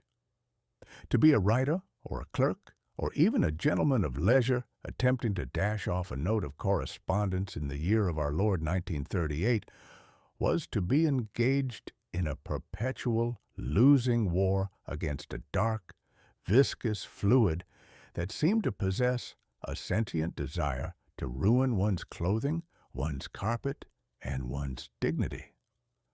The fountain pen, that grand instrument of the age, was a temperamental beast. It was a contraption that demanded the patience of a saint and the steady hand of a surgeon, and even then it would inevitably decide, at the most critical moment of a love letter or a business contract, to belch forth a great, glooping blotch of ink that resembled nothing so much as a Rorschach test for the depressed. And let us not forget the inkwell itself. It was the center of the desk, the dark, murky swamp from which all wisdom and all disaster was pulled. One dipped, one paused, one hovered, heart in mouth, praying that the nib would not catch on the parchment and spray a splatter of black across the page, necessitating a complete restart of the labor. It was a ritual that made writing into an ordeal. It was an activity that required an armchair, a desk, a blotter, and a vast quantity of spare shirts. But, as it often happens when humanity reaches the absolute limit of its tolerance for a particular brand of misery, the universe decided to offer a reprieve. Enter Laszlo Biro, a Hungarian gentleman of a mechanical turn of mind, who, quite unlike his contemporaries, looked at a newspaper and saw not just the news, but the solution to a global inconvenience. He noticed, with that sudden sharp clarity that visits only the truly bored, that the ink used in the printing presses dried with remarkable, almost supernatural speed. It did not smudge, it did not linger, it did not wait to be blotted. It simply sat there, dark and dry and permanent. Biro, a man who possessed the kind of imagination that doesn't just ask why, but why not stick it in a tube, realized that the problem with writing was not the ink, but the delivery system. The nib pen was a jagged, archaic relic. It was a tool of the quill and parchment era, ill-suited for the frantic, hurried pace of the 20th century. So, he devised a scheme. He placed a tiny rotating ball in the nose of a reservoir, a ball that would roll as a child rolls a hoop, picking up the viscous ink on its top side and depositing it upon the paper on its bottom side. It was a piece of legerdemain, so simple, so elegant, and so terrifyingly effective that one has to wonder why we spent 3,000 years stabbing our pages with sharp sticks. It was a mechanical triumph of the highest order. With this new instrument, a man could write with the fluidity of a bird in flight. He could write upside down. He could write in the dark. He could write while riding a galloping horse. Should he be so foolish as to attempt such a thing? And the ink would flow, constant and true, without the threat of a sudden catastrophic leak. One would expect the world to greet such a revolution with a parade, and indeed, in time, it did. But there is a hidden, darker side to this efficiency, a side that I, as an observer of the human comedy, feel compelled to point out. You see, when you make the act of writing easy, you do not necessarily make the act of thinking easy. By removing the barrier between the thought and the paper, by eliminating the sacred, agonizing pause of the ink dip, we have also eliminated the filter. We have created a world where a man can ruin his shirt pocket with absolute efficiency, yes. But we have also created a world where a man can commit his most foolish, impulsive, and unrefined thoughts to the page before he has even had the chance to realize that he ought to be ashamed of them. The fountain pen forced one to be deliberate. The nib pen demanded a certain sobriety of purpose. But the ballpoint is a tool of the frantic, the rushed, and the distracted. It is the perfect instrument for the modern age, where we are all in such a desperate hurry to say something that we rarely stop to consider, if it is anything. We can now dash off a grocery list, a frantic memo, or an ill-considered resignation letter with the speed of a bullet. We have democratized the act of writing, and in doing so, we have perhaps devalued the weight of the words themselves. And then there is the matter of the shirt pocket. Oh, the tragedy of the shirt pocket. Before the Hungarian arrived with his rolling ball, a leak was an event. It was a misfortune that happened to one's desk. But the ballpoint pen, in its infinite malice, discovered that it could leak while being carried. It could nestle in the breast pocket of a fine, crisp white shirt, and in the heat of a summer afternoon, it could decide to evacuate its entire reservoir of blue ink into the fabric. It transformed the man of affairs into a walking advertisement for the local laundry, leaving a telltale Rorschach-patterned stain that shouted to the world, "I am a man of modern convenience, and I have been betrayed by my own technology." Yet, we cannot deny the genius of it. It was the end of the blotter. It was the end of the inkwell. It was the end of the inky baptism that every schoolboy had to undergo before he was deemed literate. It turned the act of writing into a seamless, clean, and utterly unremarkable task. It turned the great, sweeping, laborious art of correspondence into the dull, mundane chore of filling out forms. It made the world a more efficient place, to be sure, but it also made it a slightly less poetic one. Imagine, if you can, a world where the signature on a peace treaty, the very treaty we spoke of in the previous chapter, was scrawled with a cheap, mass-produced plastic stick, rather than a fountain pen of gravitas and substance. Does the ink flow differently? Does the hand shake a bit more? There is a certain dignity in the fountain pen that the ballpoint, with its factory-made reliability, can never quite capture. The fountain pen was a tool for the statesman. The ballpoint is a tool for the tax collector. In the ledger of 1938, alongside the wars and the technological miracles of the radio and the automobile, we must record the arrival of the rolling ink. It was a small thing, a bit of clever engineering that didn't change the fate of empires, but it changed the texture of our daily lives. It made us faster, it made us messier, and it made us a little bit more careless with our words. It was the beginning of the end for the art of the letter, and the beginning of the era of the note, the memo, and the scribbled reminder.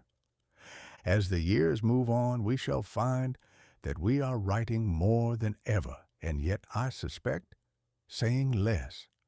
We are filling notebooks, not with profound reflections or carefully constructed arguments, but with the frantic, rolling, unstoppable ink of a man who is terrified that he might run out of time. We are using these clever little tubes to chart our course through a world that is spinning faster and faster, leaving blue, smeary trails of our own thoughts on every surface we touch. It is, in the end, a whimsical, brilliant, and slightly dangerous development. We are now free to write anywhere, at any time, on any surface. We have been liberated from the inkwell, freed from the nib, and unshackled from the blotter. We are the masters of the written word, capable of recording our every whim, our every irritation, and our every passing fancy, with the flick of a wrist. We have the technology to set our thoughts in stone, or at least in quick-drying chemical paste. So, let us tip our hats to Laszlo Biro. Let us acknowledge the man who looked at the swamp of the desk and said, "I can drain that." He gave us the tools to communicate with an efficiency that would have baffled our ancestors. He ensured that when we are struck by a sudden, fleeting inspiration, we do not have to wait for the ink to dip, or the nib to dry, or the page to be blotted. We can capture it, seal it, and file it away before the thought has even had the courtesy to fully form in our own minds. It is a wonderful, terrifying privilege. But as we sit there, clicking our pens, rolling our balls, and staining our pockets, let us remember one thing. The ink may be cleaner, the flow may be constant, and the tool may be a marvel of the modern age, but the words themselves, the words are still our own.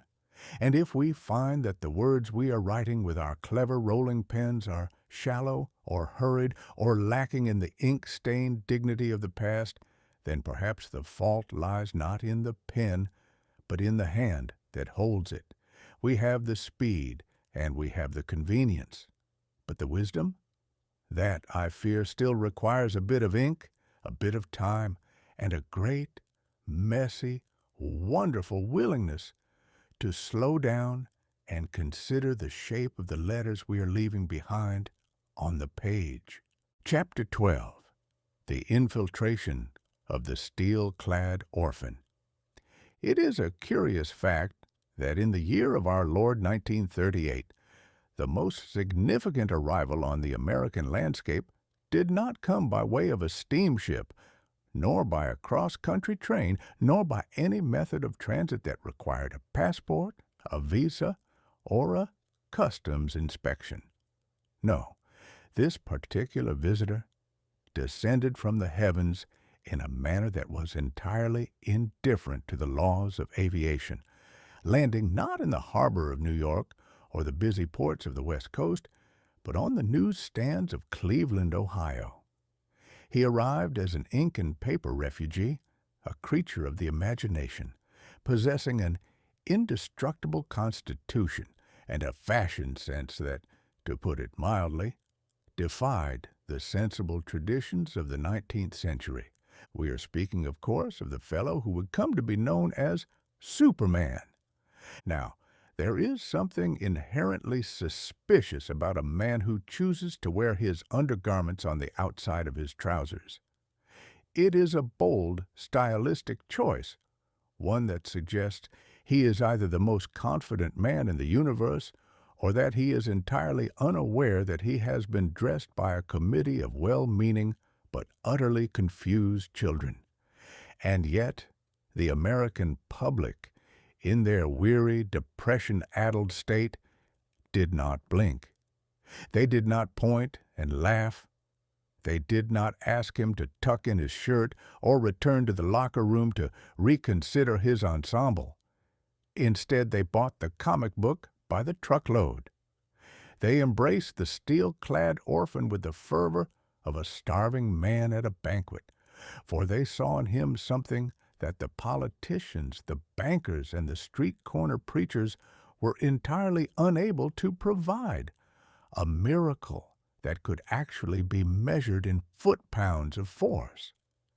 The creators of this phenomenon were two young fellows in Cleveland, Jerry Siegel and Joe Shuster, who were, by all accounts, as unlikely to birth a god as any pair of office clerks you might encounter on a rainy Tuesday. They were merely trying to make a buck in the cutthroat business of newspaper strips, dreaming up heroes with the earnest, desperate energy of youth. What they stumbled upon, however, was not just a character. They were laying the foundation for a brand new secular mythology. For ages, the human race had looked to the heavens to find its heroes. We had the Greeks with their bickering deities, the Romans with their stoic warriors, and the medieval minstrels with their knights in shining armor who spent more time chasing dragons than they did paying their taxes. These figures were remote, distant, and usually plagued by very human and very petty follies. But this new steel-clad orphan was different. He was from another planet, yes, but he was fundamentally an American immigrant. He was a fellow who had been sent away from his home to save his skin, and who had spent his adolescence learning how to hide his extraordinary nature behind the unremarkable spectacles and slouching posture of a mild-mannered journalist. There is a profound, albeit accidental, brilliance in the Clark Kent disguise. It speaks to the secret hope of every downtrodden soul in the breadlines, the hope that, beneath the veneer of the ordinary, beneath the smudge of the factory soot and the threadbare coat, there is a giant waiting to be unleashed.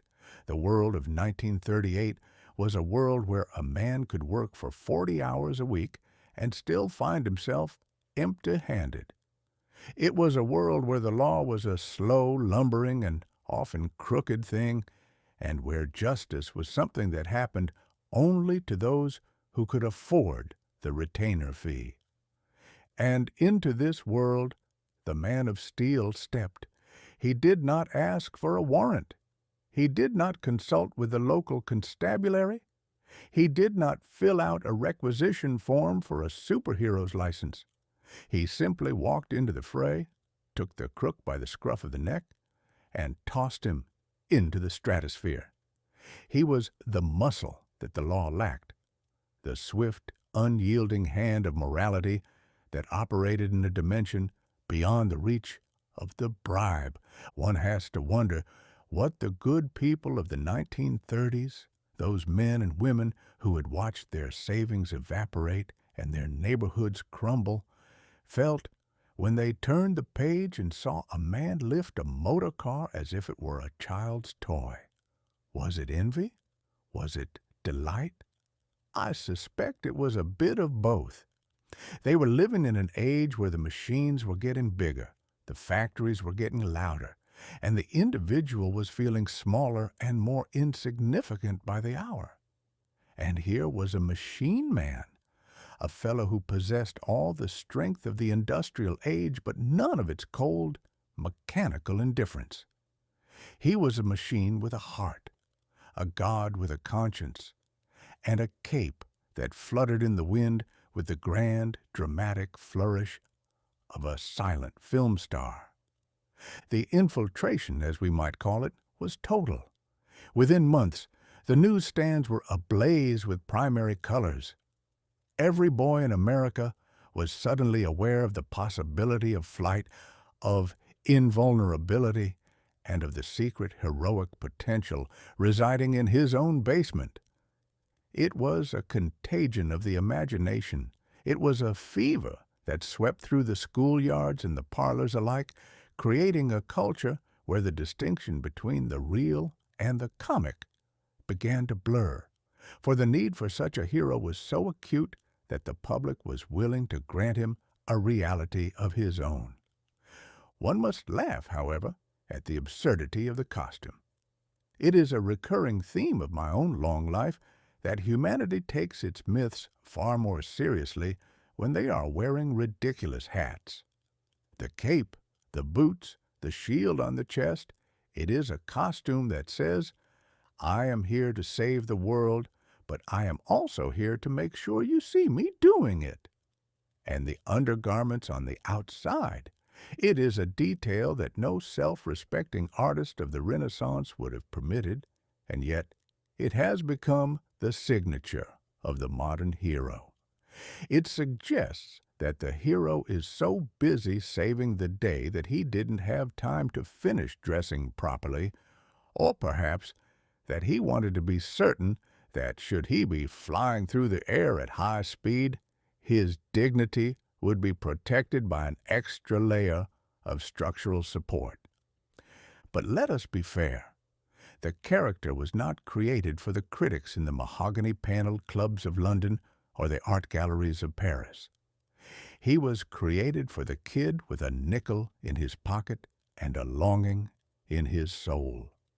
He was created for the man sitting on the subway looking at his fellow passengers and wishing that just one of them would stop being a cog and start being a champion. He was a symbol of the American dream, realized in the most literal, muscular, and fantastic way imaginable. It is a strange and wonderful thing, this business of myth-making.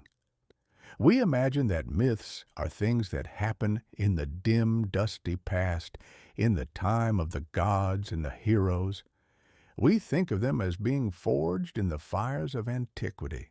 And yet, here was a myth being forged in a Cleveland basement, printed on cheap pulp paper, and sold for a pittance at the corner store. It was the same process, the same desperate need to make sense of a world that is too big, too cruel, and too indifferent. But the medium had changed. The cathedral was now the corner newsstand, the high priest was the comic book illustrator, and the deity was an alien from a planet that had burned to ash. As we look back on 1938, we see a world that was teetering on the edge of a catastrophe that would dwarf any comic book battle, a world where the real-life villains were far more dangerous and far less prone to being stopped by a punch to the jaw. And perhaps that is why the Steel-Clad Orphan was so necessary. He was a distraction, yes. He was a fantasy, certainly, but he was also a reminder. He was a reminder that even when the world is at its darkest, even when the law has failed, and even when the situation seems utterly, hopelessly, and completely beyond our control, there is still the capacity to dream of a better way. The infiltration of the Steel-Clad Orphan was the moment we decided that we were tired of being small. We were tired of being the cogs, the workers, the losers, and the victims. We wanted to be the ones who could leap over the buildings, the ones who could outrun the trains, and the ones who could wear our long johns on the outside and not give a damn what the neighbors thought. It was a declaration of independence from the mundane, and it was the spark of a new, loud, colorful, and utterly, quintessentially American faith. A faith that no matter how dire the circumstances, there is always somewhere in the sky a hero waiting to catch us before we fall. So, let us tip our hats to the boy from Krypton. Let us acknowledge the spectacle of his arrival and the permanence of his presence. He may be a creation of paper and ink, a figment of a youthful imagination, and a fellow whose fashion sense leaves something to be desired, but he has earned his place in our ledger. He is the orphan who adopted the world, the immigrant who became our symbol, and the hero who taught us that the only thing stronger than steel is the stubborn, irrational, and completely necessary belief that there is such a thing as justice, and that it is worth fighting for, even, or especially, if you have to do it in your underwear. Chapter 13. The 2-minute argument in the Bronx. In the grand, dusty, and frequently nonsensical theater of human pugilism, there is a particular variety of madness that occurs when two men, clad in nothing but trunks and leather pillows, are shoved into a ring to solve the problems of the entire world. It is, when you stop to consider it with a cold and sober eye, an act of sheer, unadulterated absurdity. If a man has a grievance with his neighbor, the sensible approach is to discuss it over a glass of lemonade, or, if the grievance is sufficiently grave, to hire a lawyer, to ensure that the other fellow suffers as much as the law allows. But to settle the ideological superiority of nations, the complex currents of racial theory, and the very future of the human spirit by seeing which fellow can most efficiently thump the other into a state of unconsciousness. That is the sort of thing that would make a sane man pause to question if the species hadn't, quite some time ago, traded its marbles for a set of oversized gloves. And yet, there we were, in the month of June, in the year of our Lord 1938, gathered in the Yankee Stadium in the Bronx, waiting for the bell to ring on what the newspapers were calling the fight of the century. It was not merely a contest of strength, it was a contest of symbols. On one side stood Max Schmeling, the German champion, a man who had been cast by the bellows of Berlin as the living embodiment of a master race, a fellow who was expected, nay, destined, to prove the superiority of his bloodline through the medium of the left hook. He was the favored son of a regime that measured humanity with a tape measure and a caliper, a man carrying the weight of a propaganda machine that had turned the shortwave radio into a pulpit for its own particular brand of lunacy. And on the other side, representing that messy, chaotic, and altogether unruly experiment known as the American democracy, stood Joe Louis, the brown bomber. He was a man of few words, a man who went about his business with the grim mechanical efficiency of a steam shovel. He did not talk about destiny, and he did not talk about bloodlines. He simply understood that if you hit a man with sufficient velocity, the man would eventually find himself horizontal, looking up at the lights and contemplating the fleeting nature of all worldly ambition. The atmosphere in the stadium was not that of a sporting event. It was the atmosphere of a pressure cooker that had been left on the stove for a week. The air was thick with the scent of cigars, stale beer, and the electric, prickling tension of 70,000 people who had come, quite frankly, to see a catastrophe. They had been primed by months of international saber-rattling. They had listened to the broadcasts from across the pond, heard the grandiose speeches about the new order, and they had decided, with a collective, silent, and entirely un-American resolve, that it was high time someone took the wind out of that particular sail. When the bell finally rang, the sound was not so much a signal for a match as it was the opening of a floodgate. There was no dancing, no fainting, no polite introductory sparring such as one might expect from gentlemen of the sport. It was a collision. It was as if two freight trains, having spent years arguing over who had the right of way, had finally decided to settle the matter by running headlong into one another at full throttle. Joe Louis did not approach Schmeling as a man approaches an opponent. He approached him as a man approaches a task that needs to be completed before the whistle blows for lunch. He moved with a speed that was entirely incongruous with his size, his fists finding their mark with the precise, rhythmic, and devastating intent of a sewing machine needle. It was a display of violence so concentrated, so total, and so devoid of hesitation that it seemed to stun the air out of the stadium. It lasted precisely 124 seconds. That is all. 2 minutes and 4 seconds of human endeavor. And yet, in that brief interval, the entire narrative of racial superiority, that grand, sweeping, and entirely bankrupt philosophy that had been clogging the airwaves of Europe for years, was dismantled piece by piece and tossed into the sawdust of the ring. Schmeling, the darling of the Reich, the man who was supposed to stand as a pillar of the New World, was reduced to a stumbling, bewildered mess before he even had the opportunity to formulate a plan of defense. One might have expected the crowd to roar, to cheer, to go into a delirium of patriotic ecstasy, and to be sure they did. But there was something else in the roar, something deeper and more profound. It was the sound of a great collective sigh of relief. It was the sound of a world that had been terrified by the ghost stories told by a man with a mustache, realizing that the ghost was, in the end, just a man who could be hit in the jaw and knocked down like anyone else.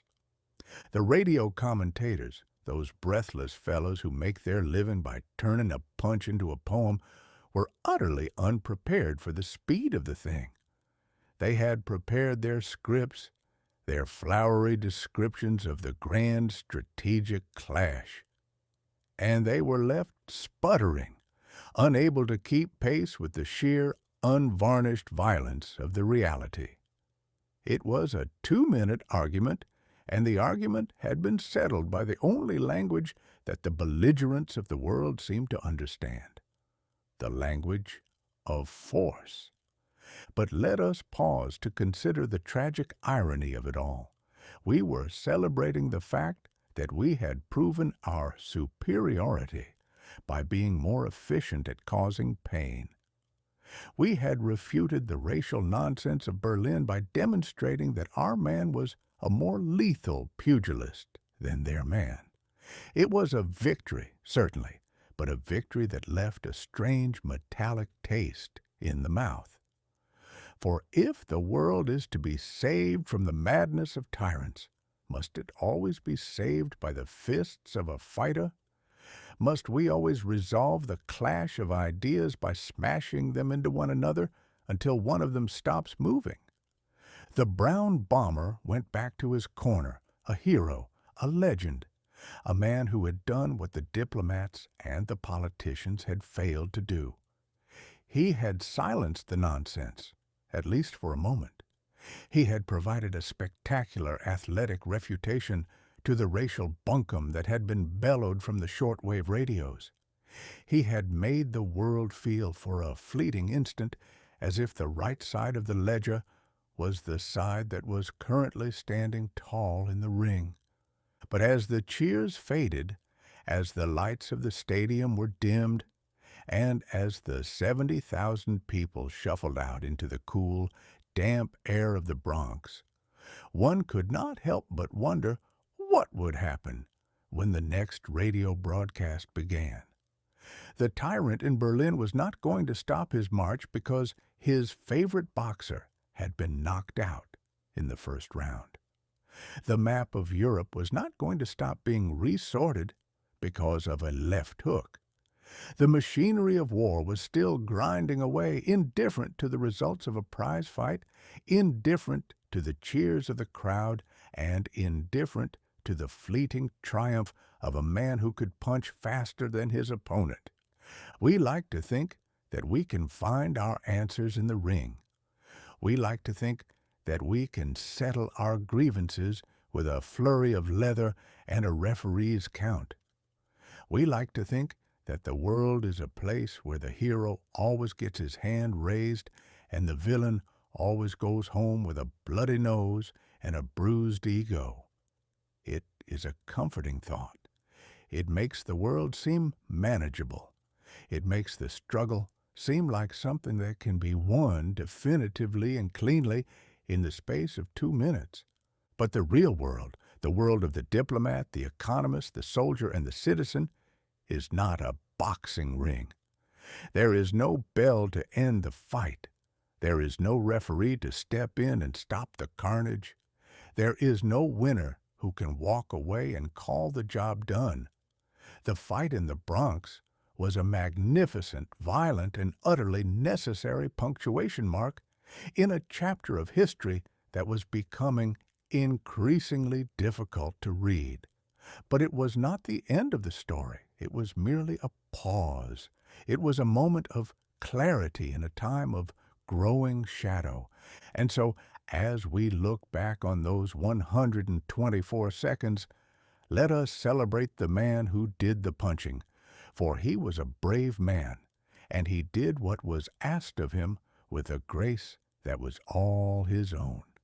But let us also recognize the limitation of his triumph. We had defeated the bully of the ring, but the bully of the world remained, and he was already preparing his next move. We had proven that we could win the argument with our fists, but we had yet to prove that we could win the argument with our heads, our hearts, and our collective civilized humanity. A contest that is far more difficult, lasts far longer than 2 minutes, and I suspect is the only fight that actually matters in the long and often tragic ledger of our time. Chapter 14. The Martian Invasion of the Parlor. It is a grand and glorious thing, this modern age of ours, wherein a man can sit in the comfort of his own parlor, in his favorite slippers, sipping a cup of lukewarm tea, and have the entire world poured directly into his ears by the miracle of the wireless. We have tamed the ether, we have harnessed the lightning, and we have turned the air itself into a highway for human gossip, music, and the occasional and most unfortunate bit of hysteria. There is no denying that the radio is a marvelous contrivance. It shrinks the globe to the size of a mantelpiece clock, allowing a fellow in Kansas to hear the symphonies of Vienna or the proclamations of a dictator in Berlin without ever having to leave his rocking chair. It is a tool of infinite potential, a fountain of enlightenment, and as it turns out, a weapon of mass confusion that operates with the precision of a master magician. In the autumn of 1938, a year that had already treated the human race to a sufficient supply of genuine flesh and blood terrors, a young, ambitious, theatrical fellow named Orson Welles decided to conduct a little experiment in the nature of reality. He took a piece of fiction, a rather grim, imaginative yarn by Mr. H.G. Wells concerning the arrival of tentacled monsters from the red planet Mars, and he dressed it up in the sober, measured, and utterly convincing clothes of a news report. He gave it the pacing, the interrupting bulletins, the authoritative tone, and the breathless urgency of a man reporting from the very front lines of the apocalypse. And as if to prove that the human animal is the most gullible creature ever to have crawled out of the primordial soup, the American public swallowed it whole. On the night of October 30th, just as the frost was settling on the windows and the thoughts of the nation were comfortably distracted by the business of the coming week, the airwaves were hijacked by the sound of panic. The radio did not say, "Here is a play." No, it said, "We interrupt this program to bring you a special bulletin." And the people, who had been conditioned to believe that the radio was the sacred voice of truth, that the man behind the microphone was a guardian of facts, and that the news was the final word on the state of the universe, did not question the absurdity of the claims. They did not pause to ask why a Martian death ray would land in the backwoods of New Jersey, or why the extraterrestrials, having traveled millions of miles across the cold, empty vacuum of space, had chosen to begin their conquest by terrorizing a dairy farm. They simply panicked. It was a magnificent, tragic, and entirely hilarious performance of the human condition. People in New Jersey, a state that has long served as a punching bag for the rest of the Union, and which, one might argue, would be the last place a sophisticated invader would bother to occupy, took to the roads in their automobiles, convinced that the end of the world had arrived in the form of tripod-mounted heat rays.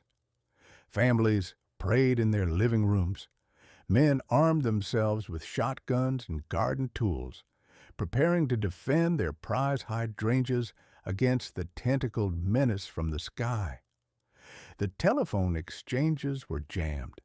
The police stations were besieged by frantic callers, and for a few glorious hours the entire nation was united in a state of collective, trembling delusion.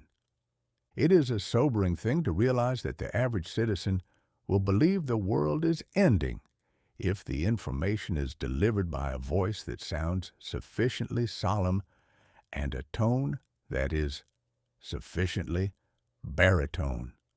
We pride ourselves on our skepticism.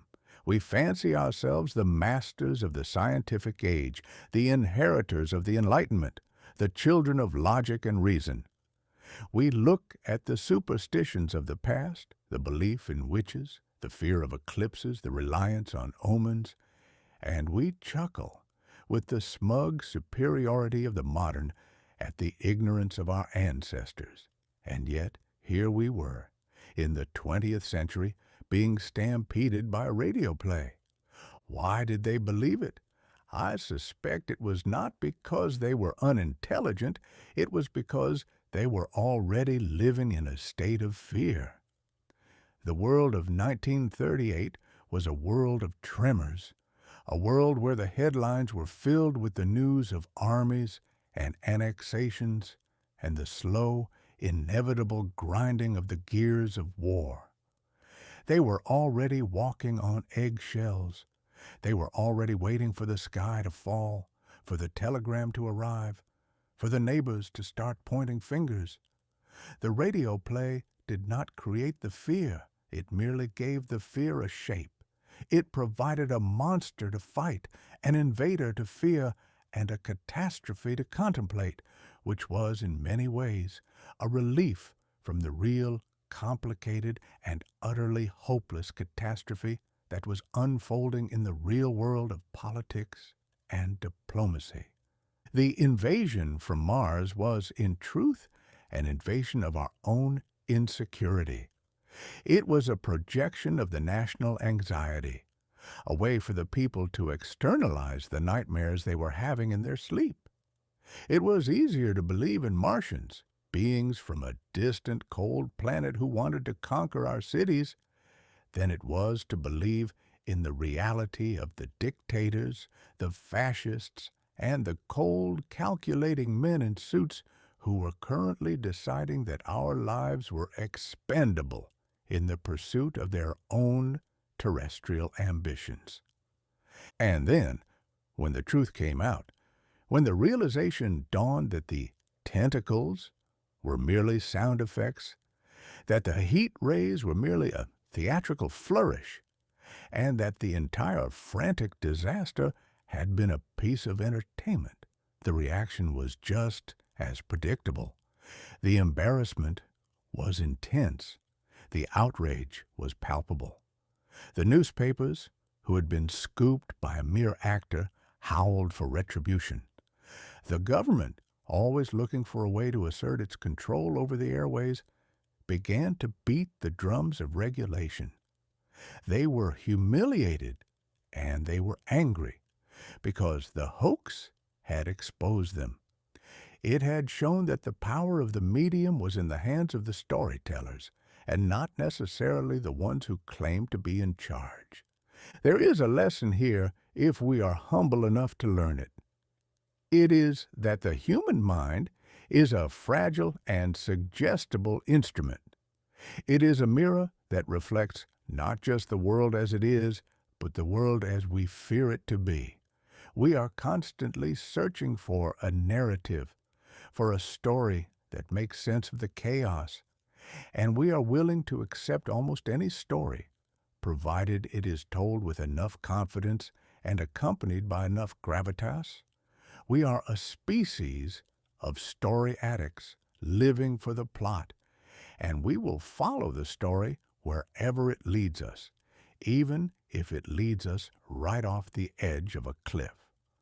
Orson Welles, that mischievous puck of the airwaves, had done us a favor, though we were too prideful to admit it at the time. He had held up a mirror to the nation and forced us to look at our own capacity for hysteria. He had shown us that we were not as rational as we believed, and that our common sense was a flimsy, paper-thin barrier against the power of suggestion.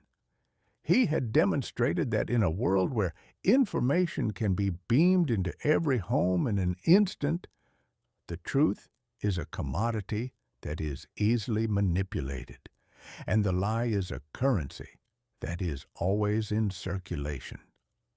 As we look back on that night in the parlor, let us not laugh too hard at the poor souls who fled their homes, convinced that the Martians were marching through the streets of New Jersey. For if we are honest with ourselves, are we any different? Do we not still jump at the sound of the urgent, breathless voice on the news? Do we not still build our own Martians out of the shadows? And do we not still arm ourselves against the imaginary invaders, while the real, cold-blooded monsters are making themselves comfortable in our own governments? We are the only animal that will spend its mornings passing laws to protect its children from the factory, its afternoons fleeing from an imaginary invasion from Mars, and its evenings inventing a machine to blow its neighbor's town into small pieces. We are a walking contradiction, a bundle of nerves and hubris, a species that is as capable of soaring to the heights of intellectual achievement as it is of sinking to the depths of mindless panic. The Martian invasion was a farce, yes. It was a bit of high-stakes theatrical trickery that left a lot of folks looking rather foolish. But it was also a warning. It was a reminder that we are all to some degree living in a fantasy of our own making, and that the line between the reality we inhabit and the nightmares we conjure is far thinner and far more easily breached than we would like to admit. And the next time you hear a voice on the radio or a voice on the screen or a voice in the corner of your own mind telling you that the world is coming to an end, I suggest you take a moment, pour yourself a cup of tea, and ask yourself, is this the truth or is it just the Martians again? Because in the ledger of our time, the most dangerous invasions are the ones that take place not on the fields of New Jersey, but in the quiet, crowded, and utterly vulnerable space behind our own eyes. Chapter 15. The Night of Shivered Glass. There is a comforting, albeit entirely unfounded belief held by the inhabitants of our modern world that civilization is a sturdy brick-built structure, fortified by the laws of logic, the grace of manners, and the steady, reliable heartbeat of progress. We like to fancy that we have carefully laid the foundation of our society upon the bedrock of reason, and that the wind and rain of primitive savagery can do nothing more than rattle the window panes. But, as any man who has lived long enough to see the seasons change will tell you, civilization is not a brick wall. It is, at best, a thin, delicate coat of varnish, a sort of aesthetic finish applied to the rough, splintered wood of our primal instincts. And if one is not careful, that varnish can be scraped off in a single evening, leaving the rot and the splinters exposed for all the world to see. In the month of November, 1938, that varnish was not merely scraped, it was sledge-hammered into oblivion.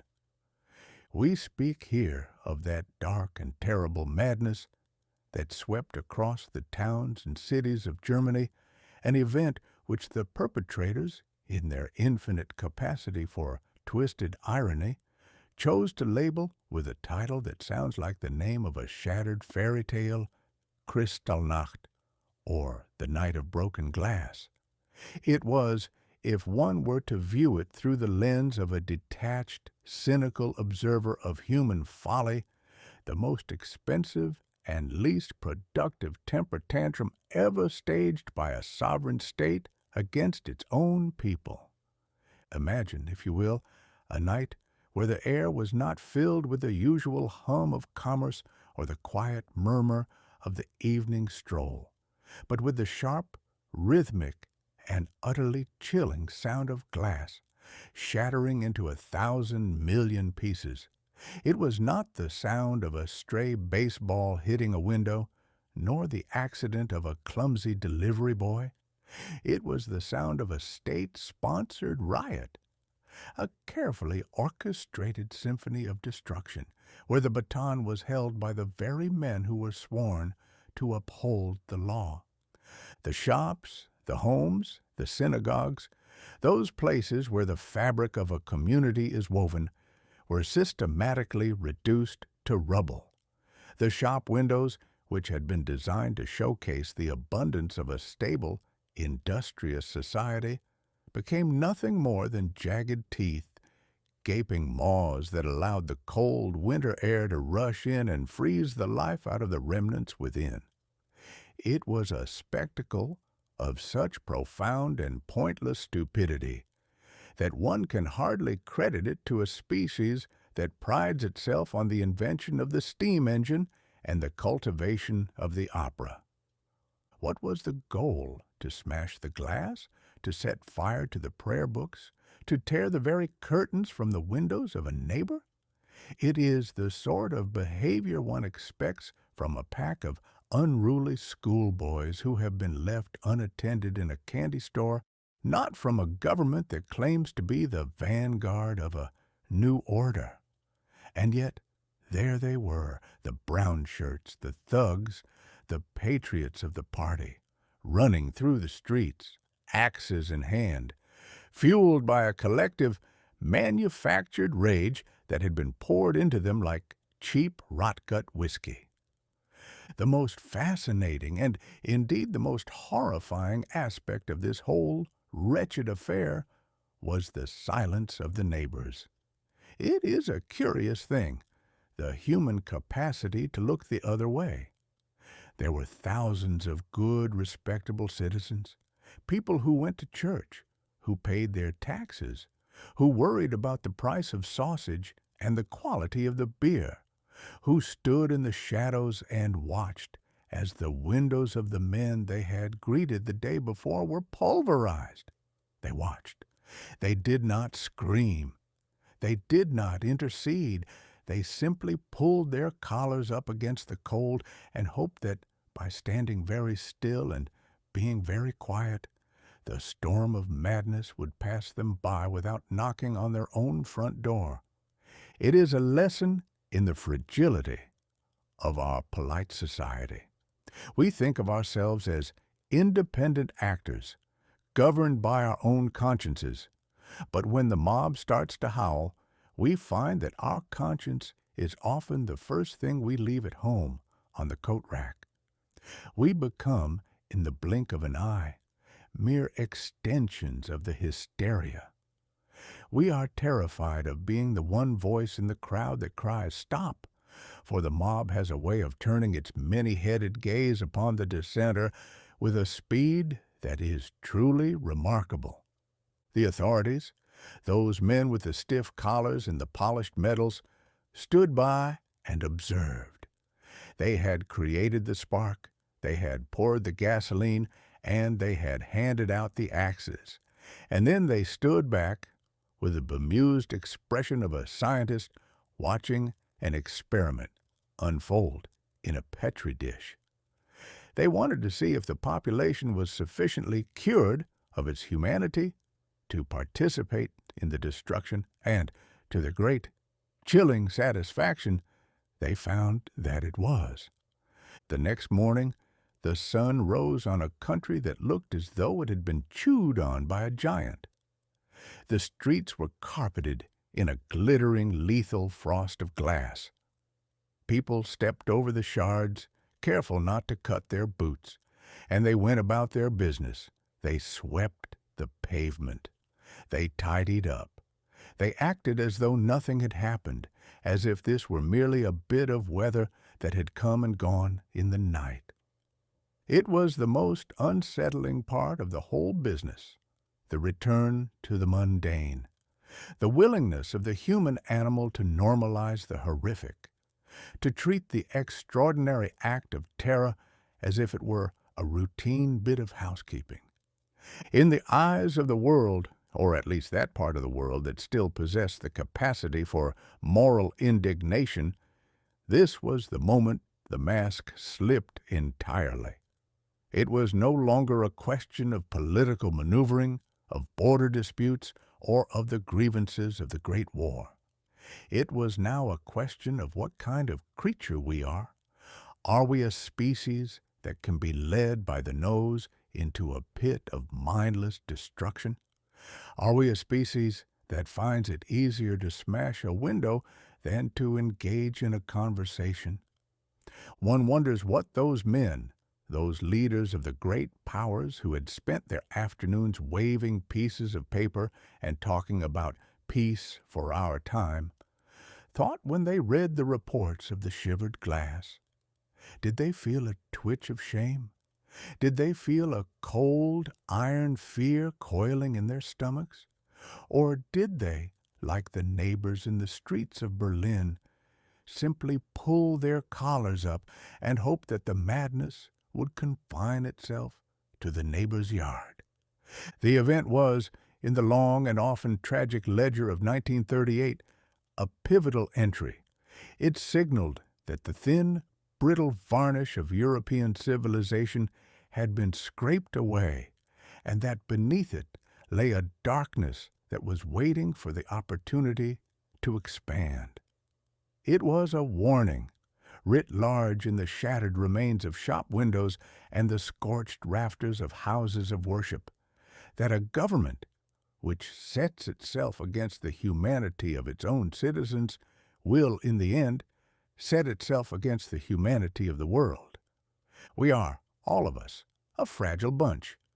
We build our shop windows, we arrange our displays, we hold ourselves out as refined, educated, and sensible creatures, and we forget that it only takes a single, well-placed blow to bring the whole structure down. We are like the glass itself, transparent, yes, and shiny, and perhaps even quite beautiful in the right light, but ultimately, and tragically, brittle. We exist in a state of suspended breakage, hoping that the hand of the mob will never reach out to sweep us into the dust. And so, the shards were swept up, the insurance claims were filed, and the world, that great, sluggish, and often willfully blind beast, continued to turn. We went back to our daily labors, we went back to our debates, and we went back to our illusions of order. But the sound of that glass, that sharp, crystalline, final sound, lingered in the air, a reminder that the world had changed.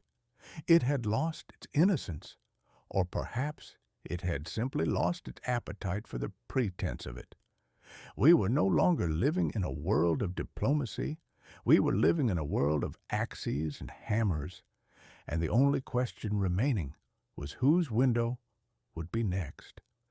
It is a whimsical and yet utterly terrifying thought that the history of our species is written not in ink, but in the debris of our own failures. We build, we break, we apologize, and then we build again, never quite learning that the glass is not the problem. The problem is the hand that swings the axe, and the heart that watches, and the mind that convinces itself that as long as the glass that is breaking is not our own, we are somehow, miraculously, safe. Safe! What a grand, hilarious, and ultimately pathetic word that is. In a world where the madness is contagious, and where the mob is always hungry for a new set of windows to shatter, safety is a fantasy we tell ourselves to sleep better at night. But as 1938 ground on, the illusion of safety was becoming increasingly hard to maintain, even for the most dedicated of the dreamers. The glass had shivered, the silence had been broken, and the future, that cold, hard, and unforgiving thing, was waiting just around the corner, ready to show us exactly what lay beneath the varnish. And I fear it was something that none of us were quite prepared to see. Chapter 16. The Unlocking of the Smallest Vault. There is an old, persistent, and entirely maddening habit that the human animal has acquired over the centuries, which is the relentless, insatiable, and deeply suspicious need to take everything apart just to see how it works. We have taken apart the clock, the steam engine, the frog, and the very map of the world itself, all in the name of progress, which is a fancy word for making a mess and calling it a discovery. We are, by our nature, a collection of curious monkeys who have somehow gotten our hands on the controls of the universe and are now poking at the buttons with a manic, unearned confidence.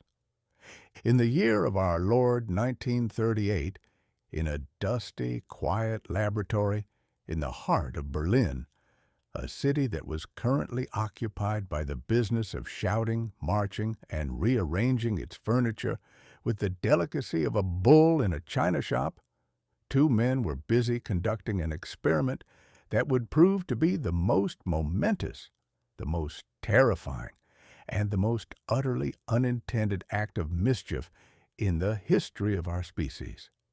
Their names were Otto Hahn and Fritz Strassmann. They were not attempting to start a war, nor were they trying to build a weapon of singular, world-ending destruction. They were merely trying to understand the nature of the uranium atom. Now, you must understand, for the longest time, the atom was considered to be the indivisible. The very word, originating from the Greek, implies that it is the ultimate, final, and irreducible piece of the puzzle, the smallest bit of matter that the good Lord decided to use as the building block for the entire grand edifice of existence. It was the vault. It was the safe. It was the locked room at the bottom of the basement of creation. And for the better part of human history, we were content to leave it locked, assuming that if the Creator had seen fit to leave it closed, we might be well advised to show a little bit of respect and mind our own business. But the human animal has never been very good at minding its own business. We have a twitch in our fingers, a curiosity that borders on the pathological, and a deep-seated belief that anything that is locked can, with enough poking, be opened. Hahn and Strassmann were simply poking. They were bombarding the uranium atom with neutrons, acting like children throwing pebbles at a beehive just to see what kind of buzz they might elicit. They didn't expect the beehive to explode. They didn't expect the atom, that solid, reliable, indivisible little marble of nature, to do anything so dramatic as to break in half. But that is precisely what happened. The atom, the smallest vault in the universe, yielded. It cracked, and in that moment of cracking, it released an amount of energy so disproportionate, so wildly out of scale with the effort required to produce it, that it was as if the researchers had set out to crack a walnut and accidentally detonated a mountain. It is a delicious and deeply alarming irony. We spend our lives worrying about the big things, the armies on our borders, the politicians on our radios, the stock market, and the price of bread. We think the world is governed by the shouts of men in uniforms and the treaties signed by men in top hats. And all the while, the most powerful force in existence was hiding in the dust of a laboratory bench, waiting for two men with a neutron and a hunch to come along and set it free. When the news began to trickle out, it did not hit the front pages of the newspapers with the clamor of the Anschluss or the fury of a hurricane. It was a whisper in the halls of science. But those who understood the implications, Those men who looked at the math and felt the cold, creeping sensation of a nightmare coming true, knew that the world had fundamentally shifted on its axis. We had discovered the power of the sun, and we had discovered it at the exact moment when the human race was, collectively, proving itself to be the least responsible custodians of that power imaginable. Imagine the situation. We have unlocked the vault. We have found the fire of the gods. And who are we? We are the same species that only a few chapters back was engaged in the act of smashing the windows of its own shops because of a difference in heritage. We are the species that panicked over a radio play about Martians.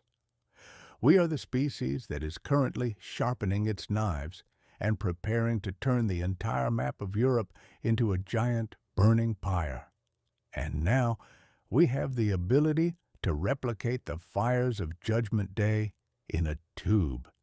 It is enough to make one suspect that the universe has a rather wicked sense of humor. It is like giving a box of matches to a toddler who has just discovered that he has a fascination with the curtains. It is a joke that is told by a deity who is clearly tired of our nonsense and has decided that if we are intent on destroying ourselves, it might as well be done with the most spectacular, efficient, and irreversible machinery available. The researchers, I suspect, were not thinking of apocalypse. They were thinking of isotopes. They were thinking of the joy of discovery, the thrill of seeing a result that no one had ever seen before, the pure, unadulterated satisfaction of being the first to look into the locked room and see what was inside. And that is the tragedy of it. The brilliance of the scientist is a thing to be admired, but it is a brilliance that exists in a vacuum, utterly detached from the moral and political chaos of the world in which it is unleashed.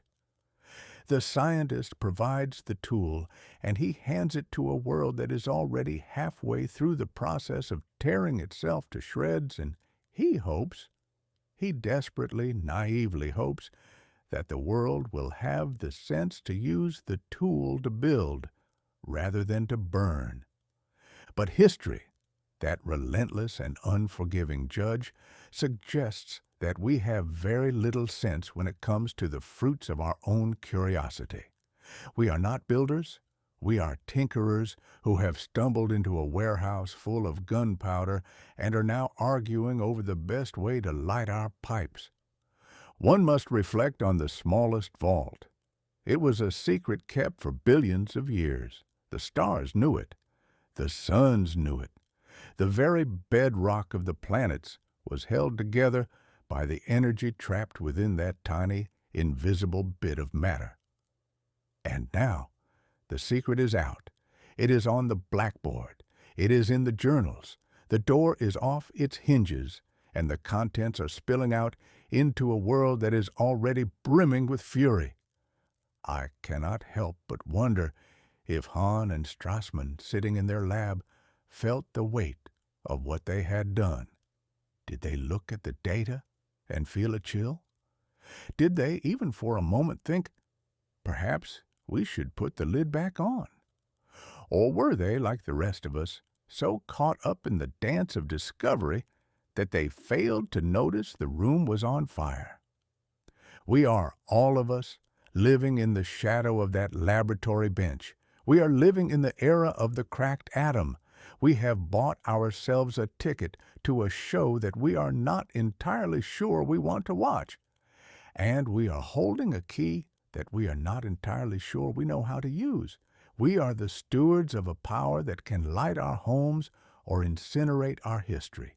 And we are, at this moment in 1938, demonstrating that we are barely capable of managing a simple 2-minute argument in a boxing ring. It is a whimsical and yet utterly terrifying situation. We have moved from the age of the stone and the spear to the age of the split atom, and yet we have the same small, fearful, and quarrelsome hearts that we had when we were huddled around the first flickering embers of a campfire in a cave. We have changed our tools, but we have not changed our nature. We are still the same curious, reckless, and deeply mischievous creatures. Only now our mischief has the potential to shake the foundations of the world. And so, we must record this chapter in our ledger, with a hand that is perhaps a little unsteady.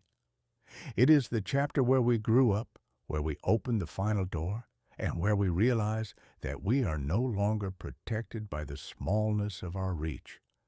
We have touched the infinite, and the infinite in its terrible, silent, and indifferent way has looked back at us and waited to see what we would do next.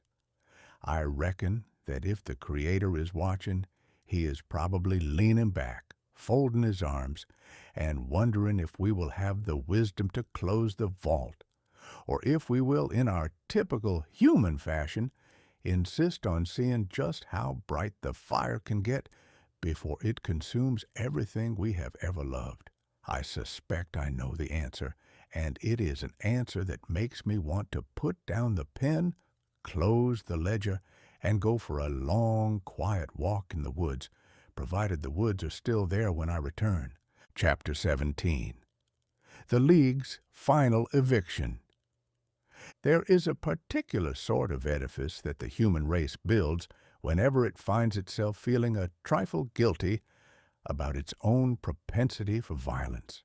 We call it a Palace of Peace, or a League of Nations, or some other equally grand and hopeful-sounding title, and we fill it with mahogany tables, plush velvet chairs, and a small army of gentlemen in silk hats, whose primary occupation is the drafting of resolutions that are, for all practical purposes, as sturdy as a spider's web in a gale.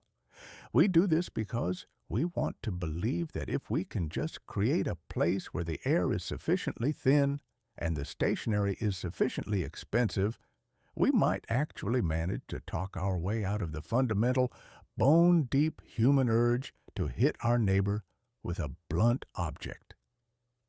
In the year of our Lord 1938, the grand marble-floored Palace of Diplomacy in Geneva stood as the ultimate monument to this particular species of humbug. It was a beautiful building, designed with all the soaring ambition of a cathedral, yet it possessed the distinct, hollow atmosphere of an opera house that had long since run out of singers. It was a place where the grandest promises of the post-war era had been laid to rest, not with a funeral, but with a series of interminable soporific committee meetings. The League of Nations was, to put it plainly, a debating society masquerading as a governing body. It was an organization that believed that if you held enough meetings, passed enough motions, and exchanged enough sternly worded telegrams, the very concept of aggressive empire building would eventually get embarrassed, pack its bags, and go home to think about its behavior. It was the diplomatic equivalent of trying to stop a forest fire by holding a town hall meeting in the middle of the flames and asking the fire to kindly consider the property values of the surrounding area. One must admire the sheer, unadulterated optimism of the men who sat there. They were convinced that because they had written the rules down in a very nice, leather-bound ledger, the rest of the world would be compelled to obey them. It is a charming delusion, truly. It is the sort of delusion that only a man who has never had to defend his own porch against a midnight marauder could possibly possess. They spent their days drafting resolutions, which is a very fine hobby if you are looking to impress your grandmother, but it is of remarkably little utility, against a dictator who has decided that the borders of his country are merely a suggestion rather than a hard and fast reality. The League had been built on the assumption that if the great powers all stood together, shoulder to shoulder, and looked sufficiently stern, no one would dare to break the peace. But as 1938 ground on, the members of the club began to notice something rather inconvenient. The great powers were not standing shoulder to shoulder. They were, in fact, busy trying to see who could stand the furthest away from the trouble, each one hoping that if he kept his hands deep in his pockets, the marauder would eventually move on to bother someone else. It was a master class in the art of the collective shrug. When a nation was invaded, when a city was leveled, when a treaty was torn into confetti, the League did not spring into action. Oh, no. It gathered in the Great Hall, it adjusted its spectacles, and it passed a resolution. It expressed grave concern. It issued a stern warning. It suggested that perhaps the aggressor might consider returning to the negotiating table, where the tea was lukewarm and the biscuits were always slightly stale. And then, having done its duty, it adjourned for lunch, satisfied that it had done its part to keep the world safe for democracy, or at least for the afternoon. The tragic comedy of it was that the aggressors, the men with the boots and the bayonets, actually enjoyed the League. It provided them with the perfect, sterile environment in which to practice their perfidy. They would send their diplomats to Geneva to speak of peace, cooperation, and historical grievances, while their tanks were rolling across the border in the other direction. It was a beautiful, sophisticated game of chess, except that one side was playing with chess pieces and the other side was playing with a sledgehammer. By the autumn of 1938, the League was a ghost town of bureaucracy. The hallways, once bustling with the frantic energy of men who thought they were changing history, were now silent, save for the echo of footsteps and the occasional mournful sigh of a janitor who wondered why he was still polishing the floors of a building that had essentially been abandoned by its soul. The members were still there, of course. They were still drafting their notes. They were still passing their resolutions. But it was all a pantomime, a performance for an audience that had long since left the theater. To watch them was to witness a very particular kind of human failure, the failure of the institution to adapt to the reality of the beast. They were trapped in the logic of the 19th century, trying to solve the problems of the 20th century with the tools of a Sunday school lecture. They thought that because they had the international law on their side, they didn't need the international spine to go with it. They were mistaken. In the game of nations, the law is only as strong as the man who is willing to die for it, and as it turned out, the League was not a place where anyone was particularly interested in dying for anything more substantial than a point of order. It was a failure of the imagination. We are a species that is remarkably good at creating systems to manage our own messes, but we are also a species that is remarkably good at ignoring the messes themselves until they are large enough to consume us. We built the League to stop the next war, but in doing so, we created a false sense of security that allowed the war to brew, to ferment, and to grow until it was ready to burst forth with a fury that no committee, no matter how earnest or how well-intentioned, could ever hope to contain. The irony, which I suspect would make even a statue of a diplomat weep with frustration, was that the building was perfectly designed to preserve the peace. It had the acoustics for the great speeches. It had the seating for the great debates. It had the grand vaulted ceilings that made everything the diplomat said sound twice as important as it actually was. It was a perfectly functioning machine for the promotion of peace in a world that was rapidly pivoting toward the promotion of war. It was like owning a very fine, very expensive umbrella in the middle of a drought, and then being utterly bewildered when the hurricane arrived and the umbrella turned inside out the moment you opened it. The final eviction, as we might call it, was not a sudden event. There was no bailiff, no shouting, and no dramatic locking of the doors. It was a slow, quiet, and utterly pathetic dissolution. The members simply stopped believing. They stopped showing up to the meetings. They stopped taking the resolution seriously. They went back to their own countries. They looked at their own maps. And they realized that the League was a parlor trick, a bit of political theater that had played its final act. They returned to the business of arming themselves, of sharpening their knives, and of preparing for the fire that they now knew, with a terrifying crystal-clear certainty, was coming. It is a sobering thought to realize that the most grand and glorious of our institutions can be reduced to nothing more than a historical footnote by the simple, inexorable pressure of reality.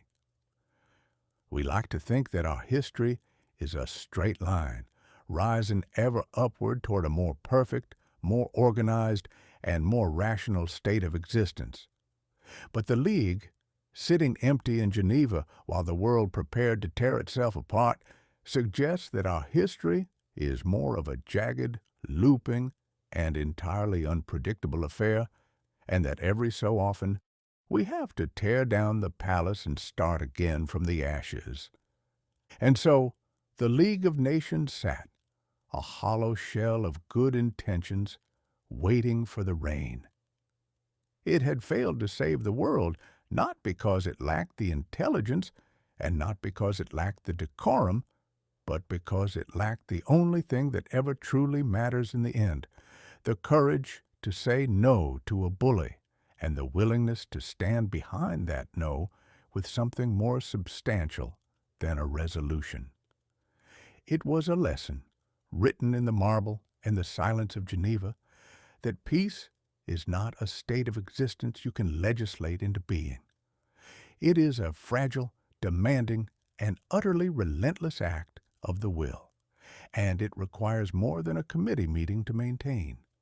As the months passed, and the shadow of the coming storm grew longer and darker, the building became a mausoleum for the dreams of a generation. It stood as a reminder that we are all, to some degree, capable of building palaces that are far too grand for the contents they hold. We are a species of architects, yes, but we are also a species of vandals, and it seems to be our particular fate to build our finest structures on the very ground where we intend to have our next great and altogether avoidable catastrophe. So, let us tip our hats to the diplomats of Geneva. Let us acknowledge their good intentions, for they were, in their own way, a testament to the human desire to be better than we are. But let us also recognize the emptiness of their palace, and let us remember that the peace of the world is not something we can outsource to a committee. It is something we have to build every single day, with our own hands and with our own spines, in the messy, loud, and often dangerous reality of the world we actually live in, rather than the polite, quiet, and utterly non-existent world of the committee room. The League is empty, the resolutions are gathering dust, and the world, that great, restless, and utterly untamable beast, is once again on the move. And I, for one, would rather be in a rowboat in a gale than in a committee room in Geneva. For at least in the rowboat, I have a chance of steering the ship. Chapter 18. The Iron Horse. sheds its steam. There is no creature in the history of human engineering that possessed as much soul as the steam locomotive. I do not say this lightly, for I have been a man of the world, and I have seen my fair share of machines, from the simple spinning jenny to the most complex of maritime engines, and I have found that most of them are as devoid of personality as a dry biscuit. But the steam engine, the great huffing, puffing, snorting iron horse, was a different animal entirely. It was a beast of the 19th century, a fire-breathing dragon that we had chained to a pair of steel rails and forced to do our bidding, yet it always seemed to be doing so with a profound sense of grumpy reluctance. To witness a steam locomotive pulling into a station was to witness the arrival of a living, breathing entity. It did not merely move, it labored. It arrived in a cloud of sulphurous smoke and steam, dripping with grease and oil, panting like a racehorse that had just completed a cross-country gallop. It demanded to be fed coal, it demanded to be watered, and it required a team of men who were as much part of the machinery as the pistons in the wheels. The engineer and the fireman were not merely operators. They were the tamers of the beast, living in a constant, sweaty, and often perilous partnership with a machine that would, given the slightest provocation, turn the entire train into a very expensive heap of twisted metal and hot cinders. But in the year of our Lord 1938, the world was deciding that it had grown tired of the drama. We had become a species obsessed with efficiency, and efficiency is a cold, clinical, and entirely joyless mistress.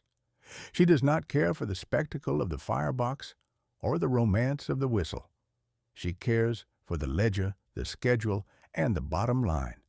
And so, the great American railroads, those arteries of our nation's commerce, began the systematic, cold-blooded retirement of the majestic iron horse in favor of the clean, oily thrum of the diesel locomotive.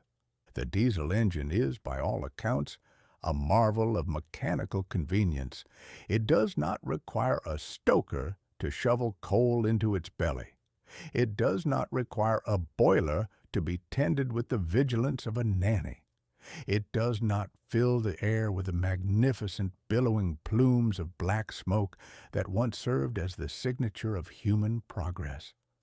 No, the diesel locomotive is a machine of silence and order.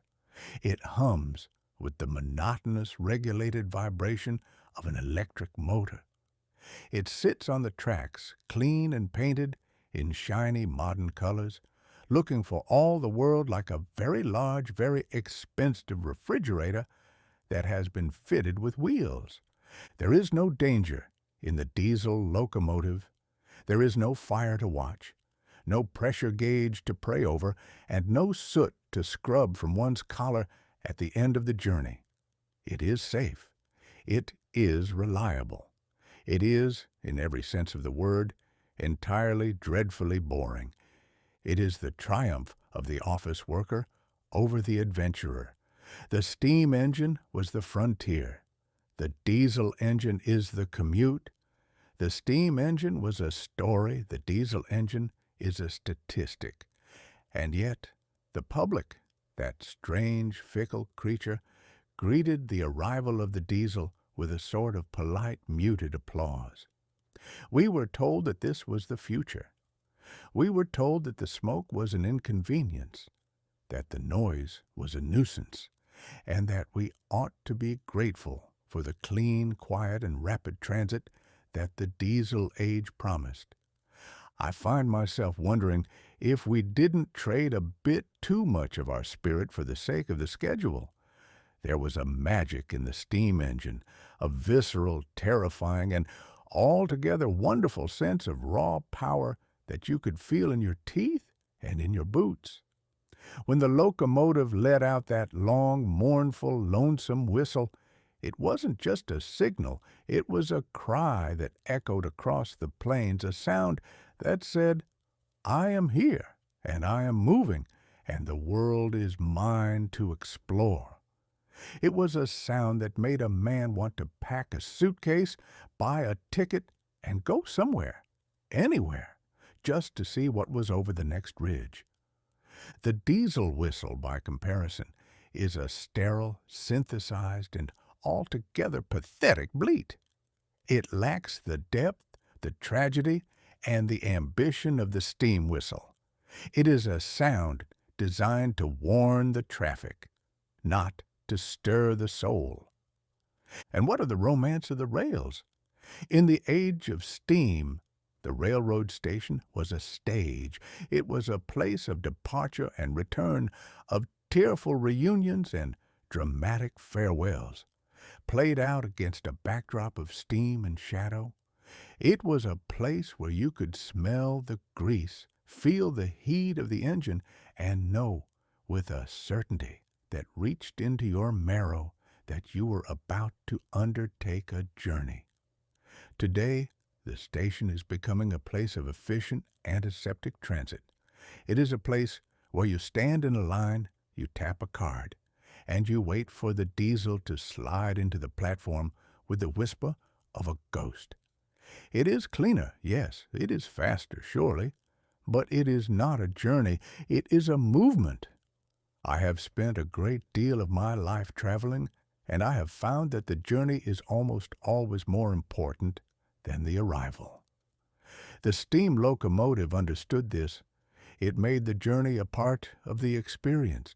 It forced you to contend with the soot, the heat, and the rhythm of the rails. It kept you awake. It kept you aware. And it reminded you that you were a passenger in a machine that was defying the very landscape it traversed. The diesel locomotive, by contrast, invites you to sleep. It invites you to check your watch, to fret over your schedule, and to arrive at your destination with the same level of excitement as a man stepping off a moving sidewalk in a department store. Perhaps I am just an old curmudgeon, pining for the days of fire and iron. Perhaps the world does need to be more efficient. Perhaps we should be trading our dragons for refrigerators, and perhaps we are better off without the soot in our eyes.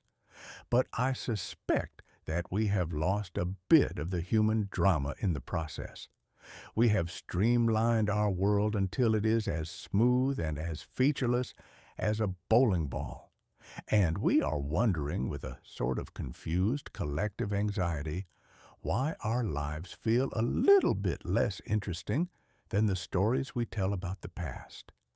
We are, all of us, passengers on a train that is moving faster and faster, heading toward a destination that seems increasingly foggy and ill-defined. We are sitting in our air-conditioned, quiet, and perfectly engineered cars, and we are looking out the window at a world that is blurring past us, and we are forgetting to stop, to get off, and to smell the coal smoke. We are forgetting that the point of a machine is not to make life easy. The point of a machine is to extend the reach of the human spirit. And a machine that takes away the drama, the danger, and the sheer magnificent effort of our existence is a machine that is, in the end, doing us a disservice.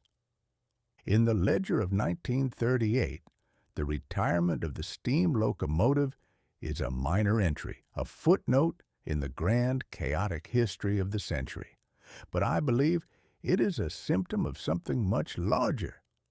It is a sign that we are becoming a species that is willing to trade the sublime for the convenient. We are a species that is choosing the comfort of the cage over the uncertainty of the wild, and we are doing so with a smile, believing that we are making an improvement. The iron horse is fading. The great, fire-breathing, soot-stained, and altogether magnificent beast is being led off to the scrap heap, replaced by the humming, efficient, and utterly soulless successors of the diesel age. And as the steam dissipates into the clear, cold air of the modern world, I can't help but think that a little bit of the magic of the world is dissipating with it. We are entering an age of cold efficiency, an age of the office worker and the engineer, an age where the unpredictable is being ironed out of existence.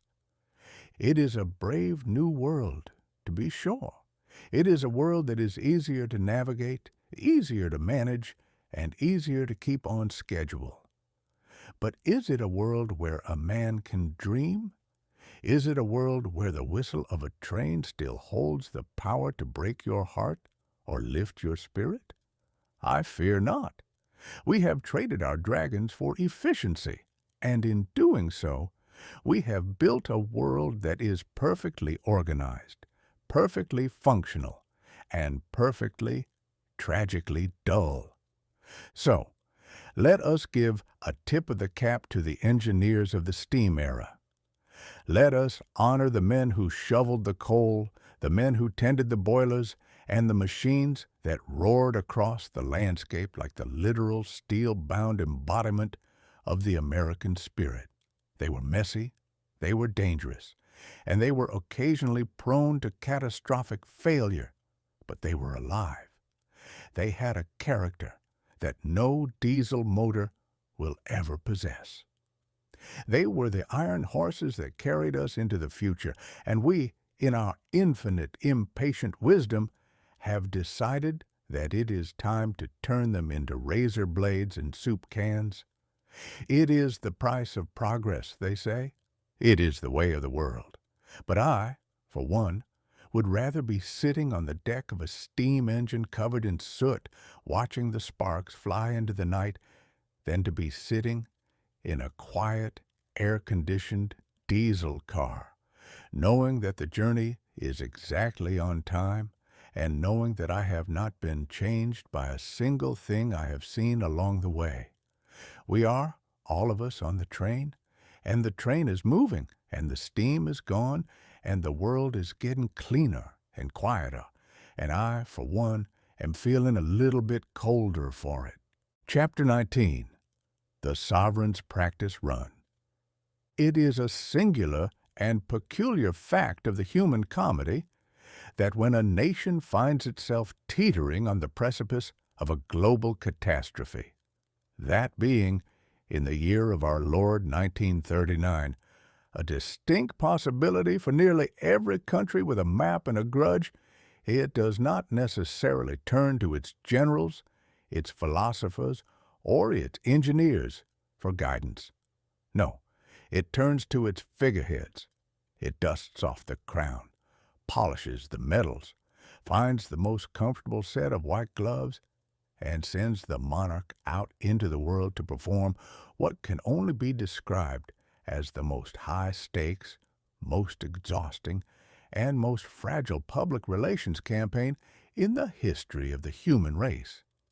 In the spring of that year, King George VI, a man who, by all accounts, would have been perfectly content to spend his days tending to the stamp collection and the domestic tranquility of his garden, found himself tasked with the duty of touring the Dominion of Canada and, most daringly, paying a visit to the United States of America. It was a journey of considerable audacity.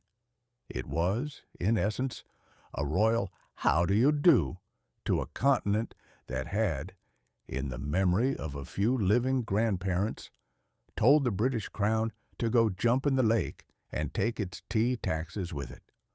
One must admire the sheer theatrical nerve of the thing, to walk into a republic, a country founded upon the rather impolite premise that kings are, on the whole, a rather unnecessary drain on the national treasury, and to expect a parade is a maneuver that requires a great deal of practiced, aristocratic insouciance. It is the sort of trip that would make a traveling circus master tremble with envy. There were speeches to be endured, banquets to be survived, handshakes to be distributed like confetti, and an endless, exhausting stream of polite, fixed, and remarkably strained smiles to be maintained in the face of the overwhelming, boisterous curiosity of the North American public. The king, poor fellow, was a man of quiet temperament. He was not a natural-born actor. He did not possess the booming, theatrical baritone of a Shakespearean lead, nor did he have the innate, effortless grace of a man born to be the center of the universe. He was a man of duty, an individual who had been thrust into the spotlight by the sudden, messy abdication of his brother, and he was now being asked to carry the weight of an empire on his shoulders, all while wearing a naval uniform that probably felt, in the humid, unpredictable climate of the North American spring, a trifle warm. But the uniform was the key, you see. The uniform is the armor of the sovereign. It is the visual shorthand that tells the mob, I am the institution, and the institution is permanent, and the smile. The smile was the shield. It was a gentle, polite, and thoroughly harmless expression that suggested that while the world might be coming apart at the seams, the British Empire was still, at least for the duration of the luncheon, perfectly capable of handling its cutlery. It was a practice run. That is the only way to view it. The storm clouds were gathering over Europe. The man with the mustache was busy redrawing the map with the frantic, blood-stained intensity of a child scribbling on a wall. The world was sharpening its knives, oiling its gears, and preparing to engage in the great, grinding business of self-destruction. And here was King George, traveling across the Atlantic, trying to convince a world of skeptical, busy, and largely indifferent neighbors that the British Empire was a reliable, steady, and utterly reasonable enterprise that was well worth their attention, and if the situation became sufficiently desperate, their support. The Canadians, bless their loyal hearts, received him with the warmth of a long-lost cousin who had finally decided to drop by for a visit. They lined the streets, they waved the flags, and they played the anthems with the earnest, unironic patriotism that is the hallmark of a people who still like to keep their ties to the old world tidy and well-maintained. It was a comfortable tour. It was a tour that felt like a warm bath. But the American leg, there was the rub. The United States is not a country that is easily impressed by a title. It is a nation of shopkeepers, farmers, and restless dreamers who have a deep, ingrained suspicion of anyone who tries to tell them they are better than they are. To bring a king to Washington was like bringing a cat to a dog show. Everyone was curious, a few were hostile, and the rest were just wondering what the beast would do when it got off the leash. The preparations were, quite frankly, absurd. The protocol was debated with the intensity of a theological council. How does one address a king in a country where all men are created equal? Do you bow? Do you curtsy? Do you offer him a hot dog and hope he doesn't find the mustard undignified? The Americans were fascinated by the theater of it. They treated the king not as a head of state, but as a movie star, a curiosity, a living, breathing piece of history that had wandered off the pages of a textbook and into the chaotic, noisy, and utterly unmanageable reality of a North American summer. And the king played his part to perfection. He smiled, he waved, he wore the uniform, he stood on the platforms, and he said the things that monarchs are supposed to say, words about friendship, about shared values, about the common heritage of liberty. He was the polite, well-dressed, and utterly reasonable face of an empire that was currently holding its breath. It was a masterclass in the necessity of the quiet smile. In a world where the dictators were busy shouting, posturing, and threatening to tear the sky down, the king's quiet, reserved, and altogether human demeanor was a strategic asset of the highest order. There is a profound, albeit silent message in such a tour. It says that no matter how much the world may be descending into the madness of the mob, there is still a place for the measured, the traditional, and the dignified. It says that there is a difference between the state, which screams, and the person who simply, and with great difficulty, persists. One cannot help but feel a twinge of sympathy for the man inside the uniform. He was the anchor of a ship that was already beginning to drift into a very turbulent sea. He was the symbol of a stability that was, beneath the surface, under an enormous amount of pressure. Every handshake, every wave, every polite nod of the head was a testament to his own endurance, his own ability to maintain the facade, even as the roof was beginning to leak. The American public, to their credit, seemed to understand this on some instinctual level. They cheered him, yes, but they also watched him with a strange contemplative sort of curiosity. They saw the man, not the crown. They saw the tired, gentle, and utterly decent individual who was doing his best to perform a job that had been written for a man of much larger stature. They realized, perhaps for the first time, that the monarchy was not just a collection of jewels and palaces. It was, at the end of the day, a person. And that person was, like the rest of us, just trying to make it through the day without catching fire. The practice run was a success, in the sense that the world did not end during the visit. The treaties were not signed, the alliances were not solidified in stone, and the threat of the coming storm did not magically evaporate because a king had shaken a few hands and eaten a few ceremonial dinners. But the atmosphere had shifted.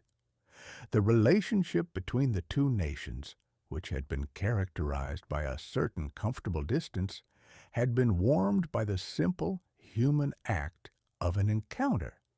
It had created a sense of familiarity, a sense that when the inevitable came, and we all knew it was coming, it would be a struggle shared by two nations that, despite their different beginnings, had found a common language in the silence of the king's smile. It is a whimsical business, diplomacy. We imagine it to be a game of high-level strategy, of secret codes, and of grand, sweeping treaties. But in the end, it is usually just a man in a uniform standing on a train platform, trying to smile at a crowd that is wondering if he is going to be the one who finally tells them that the world is about to change forever.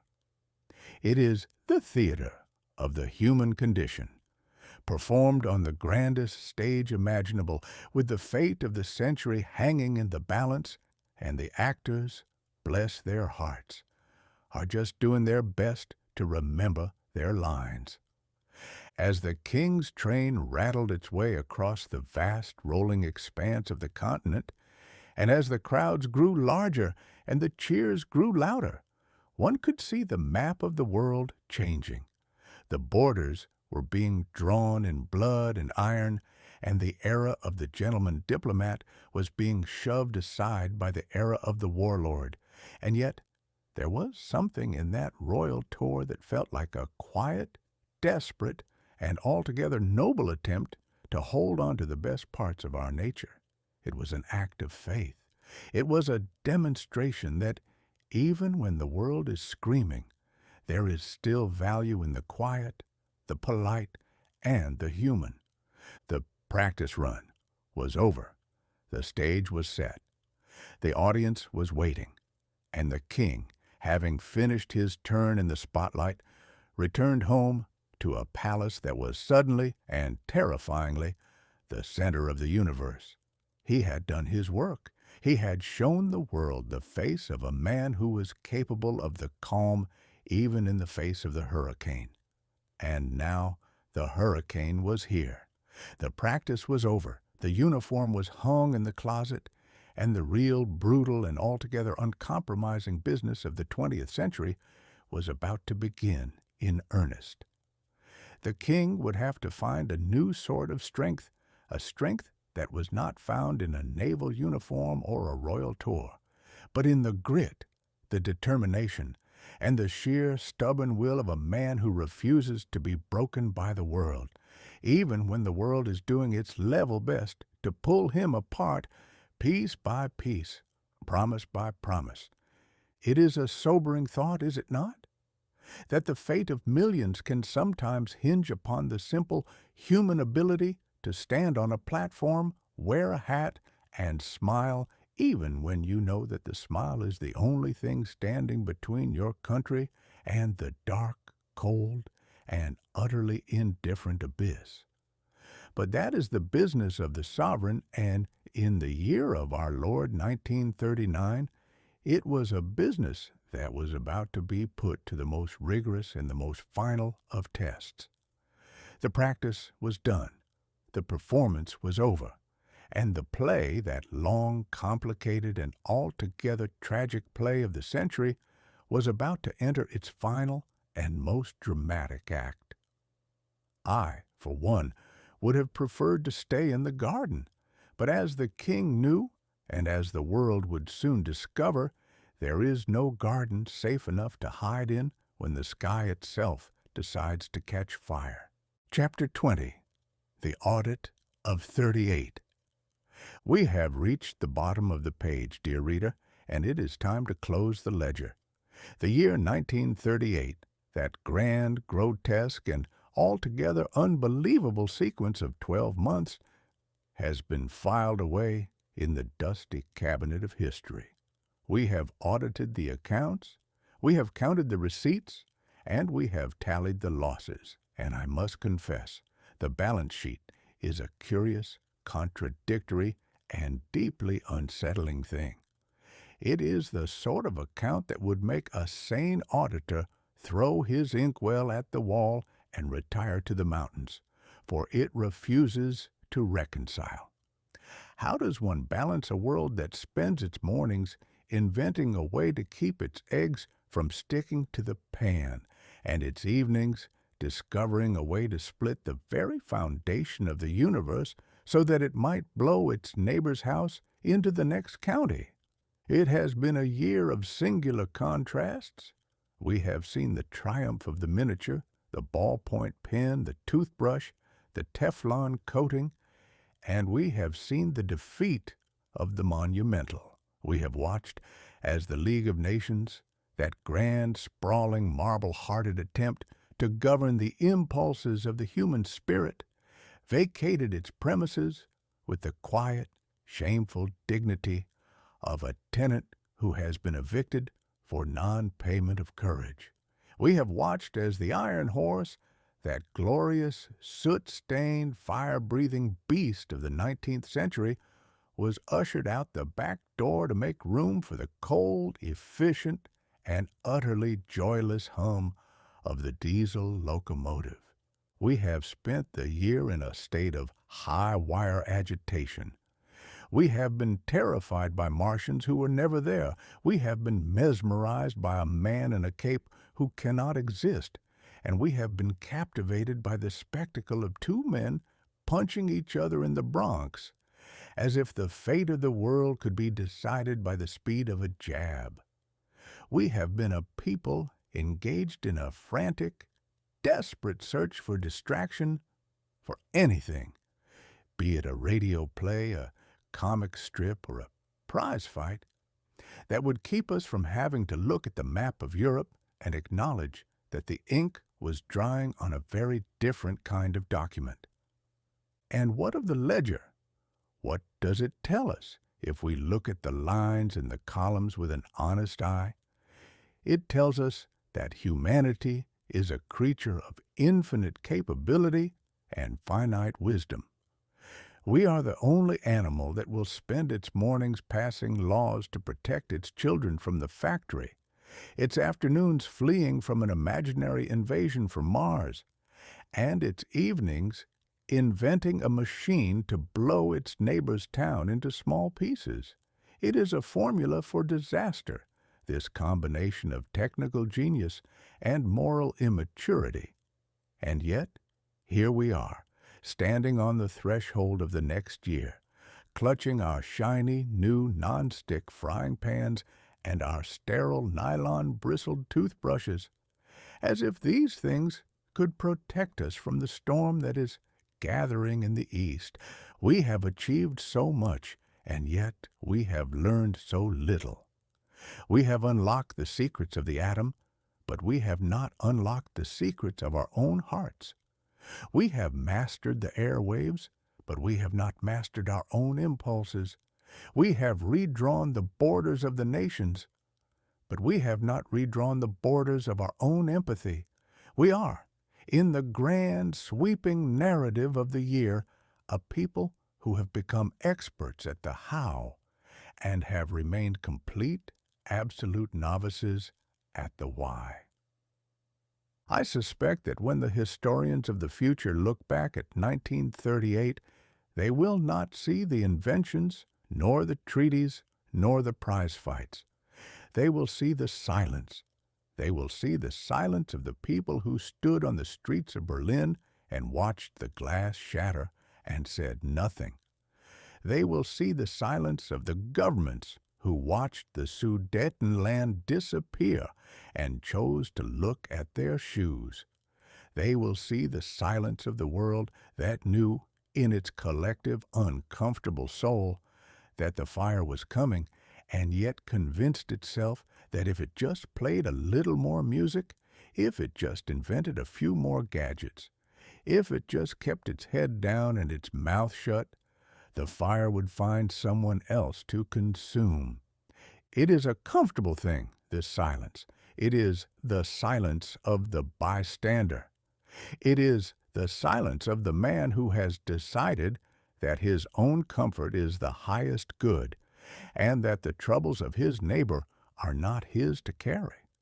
But the ledger of 1938 reminds us, with a clarity that is as sharp as a broken window pane, that the bill for that silence always comes due. And when it comes, it is not paid in money, and it is not paid in resolutions, and it is not paid in ballpoint pens or nylon brushes. It is paid in the one currency that no government, no matter how efficient, can ever truly replenish. We are entering a season of reckoning. The paper promises, as we have called them, are about to be tested against the fire of reality. The invisible perils, those forces that we have been poking at in our laboratories and ignoring in our parlors, are about to become very visible and very, very real.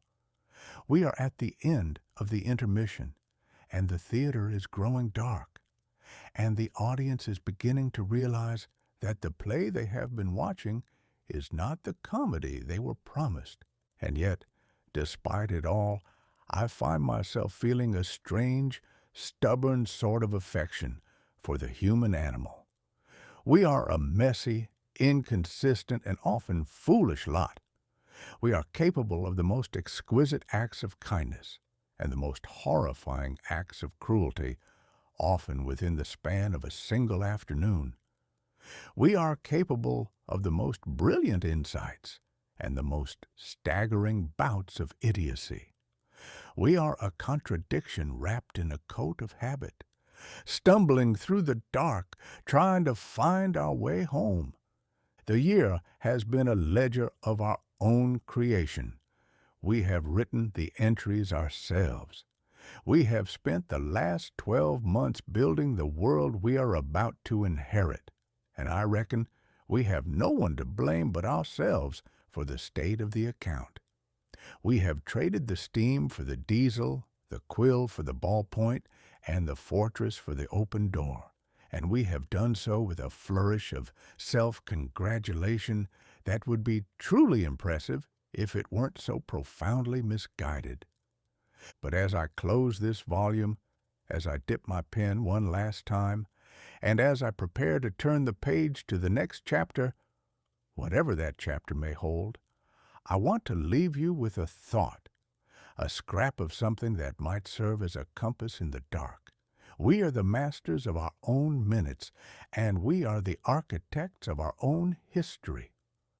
The machines we build will always be machines, and the laws we pass will always be words on a page, but the spirit that animates them, that is the thing that matters. That is the thing that remains when the glass is shattered and when the fires are lit and when the ledger is finally and irrevocably closed. We have reached the end of the audit. The books are balanced, the ink is dry, and the world is waiting for the next entry. We shall have to see what we decide to write next, and I, for one, hope that we find the courage to write something a little more substantial, a little more compassionate, and a little more worthy of the magnificent, terrifying, and altogether beautiful business of being alive. Because, in the end, it's not about the toothbrushes, and it's not about the politics, and it's not about the prize fights. It's about the people. It's about the folks in the parlors, and the folks in the factories, and the folks on the streets who are trying with everything they have to keep their heads above the rising tide. So, let us shut the book on 38. Let us take a breath. Let us look at the horizon, not with the panicked eyes of a man fleeing from a Martian invasion, but with the clear, steady gaze of a man who knows that the storm is coming and who has decided, quite simply, that he is going to stand his ground. It's a brave thing, standing your ground. It's a foolish thing, perhaps, and a dangerous thing, surely, but it's the only thing that separates us from the machines we have built and the storms we have provoked. It's the only thing that makes us human. Good night, dear reader. The lights are dimming, the show is over, and the night is long. But keep your chin up, keep your heart open, and for heaven's sake, keep your own counsel. We are all in this together, and if we are to make it through the dark, we're going to have to do it the only way we know how. One step at a time, one day at a time, and one honest, human, and altogether imperfect moment at a time. The rest is just ink on a page, and the page, as we have learned, is entirely, wonderfully, and terrifyingly blank. Man is the only animal that will spend his mornings passing laws to protect his children from the factory, his afternoons fleeing from an imaginary invasion from Mars, and his evenings inventing a machine to blow his neighbor's town into small pieces. It is a record of our own design, and now the page is turned. God help us all.